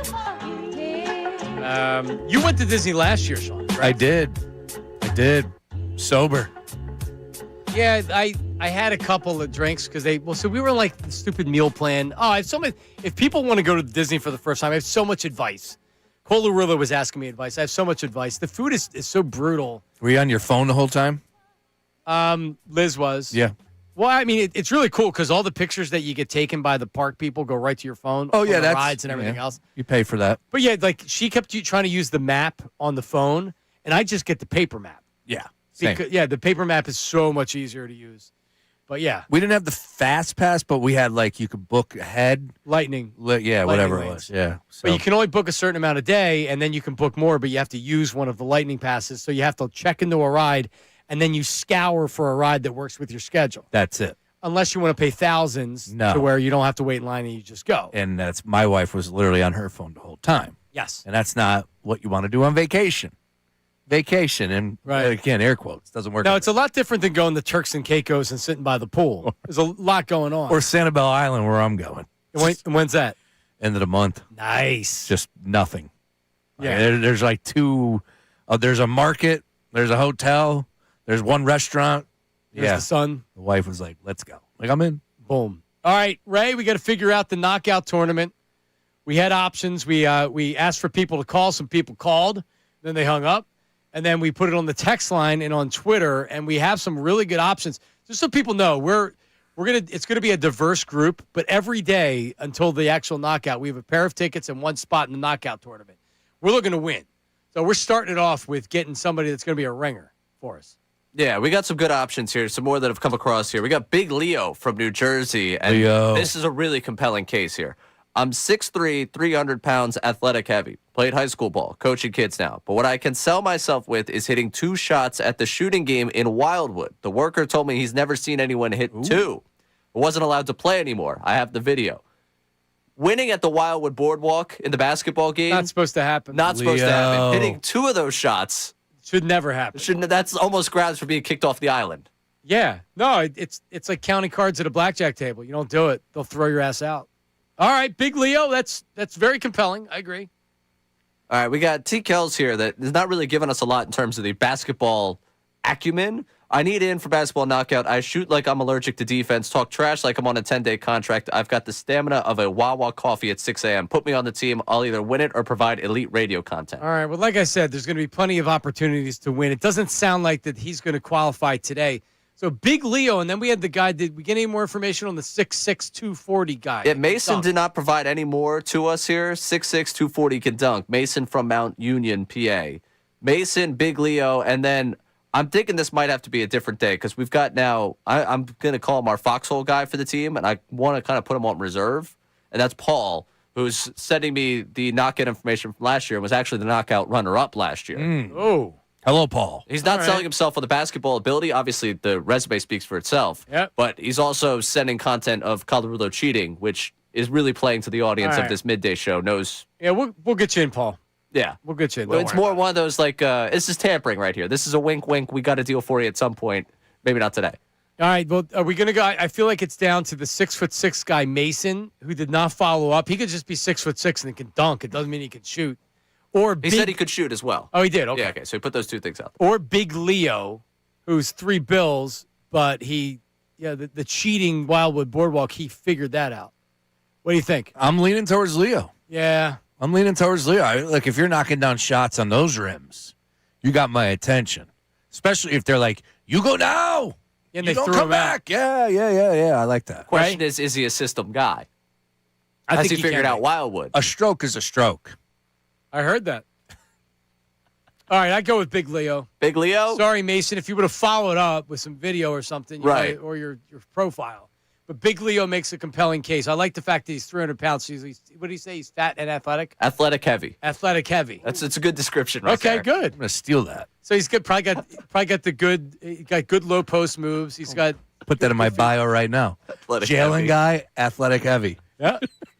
Well, I don't know if heavy. Athletic porky? Yeah. Thick? Yeah. All right, Zach Berman. I got my test results. Cholesterol's down. Good job. How about that? How'd you do it? Well, working medication? out. Oh, so it wasn't the medicine? No. Okay. That's what the whole deal. When you were gone this past week, I got my results back. Nice. Now, the doctor wouldn't sign off on the GLP-1. Well, no, because you're not heavy enough. You just did it anyway if you want to do it. Yeah, but I want to do it the right way. Okay, well, no, I'm not saying to do it. I'm Yeah. saying if you want to do it. I But wouldn't recommend you do it. Cholesterol is an important deal, right? Good. Down. Of course it is. I take medication for it. Do you? Yeah. Well, look, if it didn't go down, I think I was going to have to. Yeah. Yeah, no, I thought the same, and then they're like, no, go on cholesterol medication. All right, Ray? Easier. Does it feel like Dallas Goedert? Where are we on Dallas Goedert coming back? Is it a 50-50, 70-30? Oh, won't see him no more. We don't have anybody on the team. Ooh, is that where you're at? That's pretty much where I'm at. Yeah. Doesn't sound like they have a lot of faith they're going to be able to retain him. Well, here's the deal. If you look at the season he had last year, it was fantastic. But if you look at the seasons before that, there was a reason why he didn't have a lot of interest around the league. He can't stay healthy. He's a good player. He's not one of the elite tight ends. He's like second tier. He's a Pro Bowl level tight end in a different offense. Maybe he gets more yards and more catches. I like Dallas Goedert a lot. I just wonder, who are you signing? Because not only it's all right, he's going to make $15 million a year. Okay, goodbye. Well, you have to replace him with a certain dollar amount, unless you're going to use a draft pick. And unfortunately, free agency happens before the draft. So this kid from Oregon, a lot of people are projecting him to the Eagles. I'd be great with that. But so here's Zach Berman talking about the whole tight end room. If the Eagles weren't going to pay him more than $10 million at age 30, are they going to pay him more than that at age 31? This is the most uncertainty the team has had at tight end in nearly 2 decades. They went from Brent Selleck to Zach Ertz to Dallas Goedert. There's no clear succession plan now, which is why the Eagles might need to approach their biggest draft investment since Goedert. Sadiq is the top tight end in the draft, but there could be intriguing options on day 2. The Eagles haven't taken a day 2 tight end since 2018. One thing to note, Howie Roseman said his view on the position has evolved, and Eagles need more diverse skill sets in the tight end room. That could mean more of an emphasis on blocking from tight ends than you've seen in the past. Yeah. Thumbs up. Especially when you don't have a tight end to catch it. So you just give the blocking tight ends. So I was up late Friday night watching the tight ends perform at the Combine. And? Little underwear Olympics. Now, here's the deal. And we know you like watching tight ends. I'll just say this. If there's one position that you can assess with the naked eye, it's the tight ends. And I mean this sincerely. I'm telling you. You can see the athleticism. Correct. How big they are. Some of them come in a little bulk, ready to go, shredded. And then you had the heavy set tight ends. The blocking tight ends. But, you get these defensive backs, and they're off like a tenth of a second. They all look the same to me. Yep. Running backs, all look the same. Wide receivers, same thing. Tight ends, I was watching them going, ooh, I like that kid. Kid from Stanford was looking really good. Yeah. This Sadiq he's going number 1. If you think about how many tight ends have come on and had an immediate impact, especially like last year, Warren, Loveland, list goes on He's and on. not making it to the Eagles. Sadiq ain't making it to the Eagles in the 20th. No chance. Yeah. I totally agree with you. No chance. Day 2 could be a possibility. We'll see. Yeah, but that Harold Fannin dude, apparently they liked, but he got drafted in the 3rd round before they came up. He had a really good rookie season. Yes, he did. So then you're going to use, $5 million, $8 million for a free agent tight end if you're looking for a guy that's anything? I don't know, man. They've put themselves in this situation by not drafting or developing or signing somebody that was worth a damn. Yeah. So it's their own fault. All Agreed. right, coming up, the YouTube chat recap. Ooh, should be a good one with your first day back. Yep, can't wait. That's coming up next. We wrap it up. Middays with Marks, 97.5. The six.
playing in the knockout tournament or not? Apparently, he's the host of the event. Okay. What does that mean? It means he's the MC. There's someone that has a mic during the whole knockout thing that hosts the. So Colarulo's in here right now. What? Okay, well, you can sit down. There's microphones in there. No, he's getting ready to go on the air. So he said he wants to play. Well, He's been here for 3 hours. He's not ready yet. But you know what? I got a timeout. I need a 20 here. Why is the afternoon drive host the MC? Well, I mean, Traditionally, that's been the case. Has it been? Yeah. Oh, okay. So I didn't know that. Okay. Yeah. Well, they got someone with the mic. I'm just saying it's kind of hard to take the defending champion out of this. Like, this isn't like Peyton Manning with the Broncos. Like, and honestly, the way he's been carried to victory the last 2 years kind of makes him like Peyton Manning with the Broncos. But this is not Peyton Manning with the Broncos. Like, you just get to go out and retire here. You're still part of the station. Well, I'm very much against The thing is, he seems very comfortable with not playing to where I would have said, well, no, I got to play. I can do both. You got to He's get in doing there. the boo-hoo. He's, oh, man, it would be great to play. It's kind of ridiculous I can't play. Right. Nobody's forced you. You just have said yes without asking any questions. So they're already not trying. They don't care if anybody from that wins on their show is going to be the champion. Because the odds are, like, has a host ever won the whole shebang? Not since I don't remember. I don't remember if that was the case from when I was here. It's always been a listener. Did Connor maybe? Wow. I don't know. Somebody posted. Connor's brother did. I got another one here. Madison Bourne. He's been an original listener, an OG. He posted just right now, first ever knockout. Look at this picture. Wild. Yeah, look at that. How about that? Ashworth, myself, Vass, Murgett. There's Mike. Where are you at? You're around here? Yeah, there's Mike in the middle. No. Sure? That's the camera. The camera? Wow. With the Sixers ball boys. Yeah, I remember you were there, right? You were there. All right. Because I remember we were having a couple beverages before the game. So It's been pointed out to me that another host of this station also has the microphone in his hand at times at that event. John Kincade. Oh, of course. So I don't think you can count on Kincade being very competitive in knockout. Well, what I'm saying is Kincade has the mic. Bill, why can't he do it? Could go take the mic. No, Bill could go take the mic once he gets eliminated. Right. They can do have a Harry and Whitey booth. Yeah. Right. That's right. Exactly. Who's Harry and who's Whitey? That's exactly it. I guess Kincade would be Whitey. So I guess, look, process elimination. This show is going to take it. We're going to take the title. No one's even trying. It also is the night before opening day. So please keep that in mind when you're thinking about Ricky Bo and where his mind will be at that believe night. me. Wait. Well, is Ricky Bo the only one from the station doing something for opening day? With all love and respect to his NBC job, I get it. But we plan on doing stuff, too. Well, I know. Like I'm going to the game, damn it. I could understand if what the knockout tournament was, you drink a 12-pack of beer and you don't want to be drunk because you have opening day the next day. I'm not really sure what opening day the next day has to do with anything for Ricky. He doesn't want to get hurt. His mind is elsewhere. Yeah, there's a lot going on. I also release knockout odds on our website before every knockout, so we'll have a full breakdown. Well, who knocked him out last year? I mean, I'm not trying to. Ray did. I'm not trying to. So you know how you avoid getting knocked out by Ray again? You don't participate. Oh. So if he doesn't participate, it's because I see. There's a better chance he kicks my ass than he doesn't participate. I don't know. Like you know why LeBron was never in a dunk contest? Because he's not going to lose. He goes out there and he misses the dunk. He can never Ricky losing to Ray again. That can't happen. So that would be my thought on it. It's easy to blame opening day for it. Yeah, well, all I know is that Mac McClung would beat LeBron in a dunk contest. Oh, for sure. You know, right now. Too bad Mac McClung can't do much else. It's a shame because he is kicking butt in the G League. Yep, but he can't crack the pros. Yeah, he gets in. He'll be with the team for a little bit or whatever. He should go play in Europe and find his role. I commend the kid for trying though. Right, he's still battling. All right, time for the YouTube chat recap. Boom. It's time for the YouTube chat recap. How about filling us in? Let me tell you something else, man. Watch us live on YouTube every single weekday. I can't lie. Let me tell you something.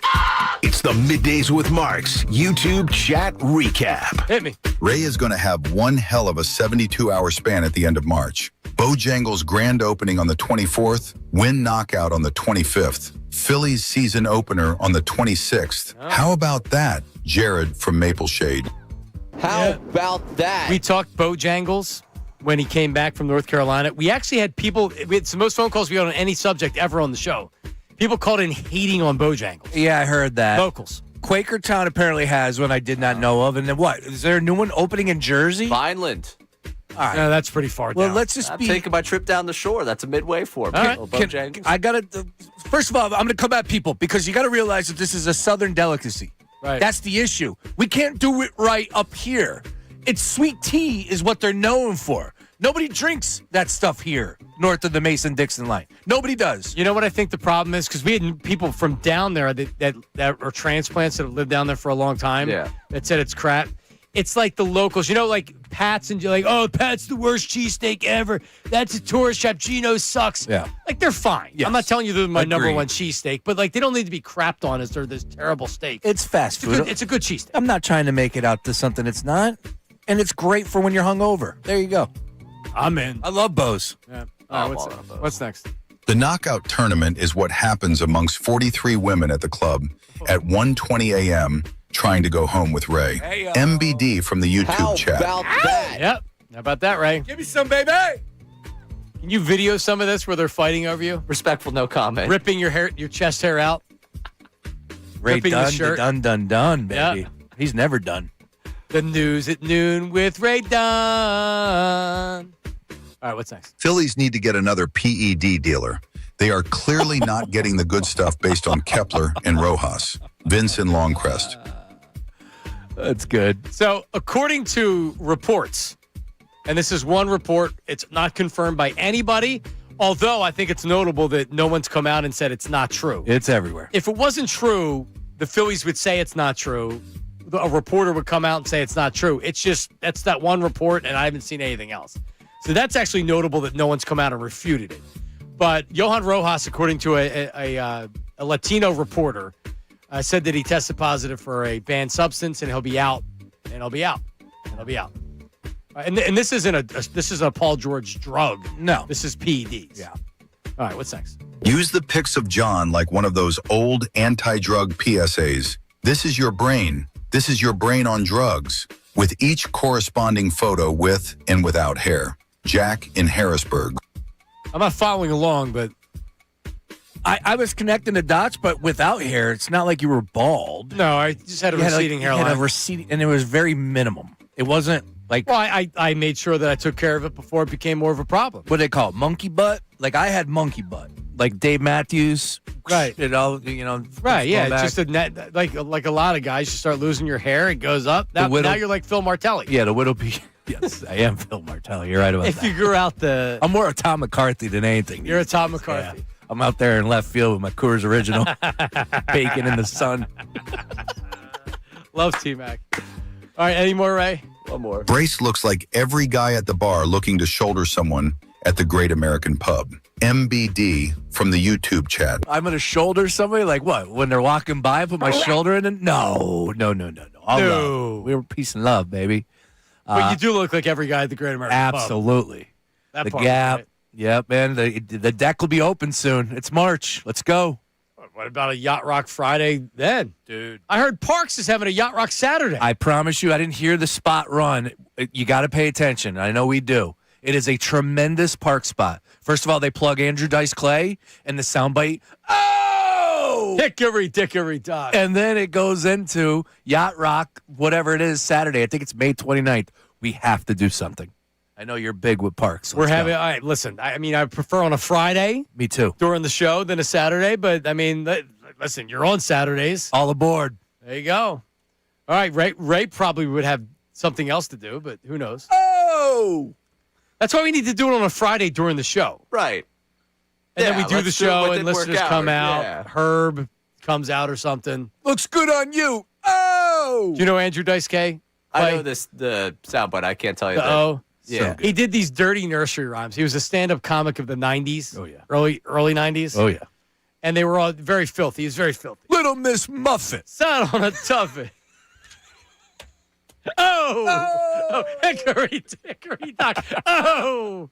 And you can't finish them because they're dirty. But for whatever reason, at the time, he was an original. He's still out there doing comedy. I love He's been at Parks before. I remember him coming to Parks before because I always do the thing that, I'm going to go, and then I don't go. But him in studio? Probably not. All right, the guys are coming up next. See ya.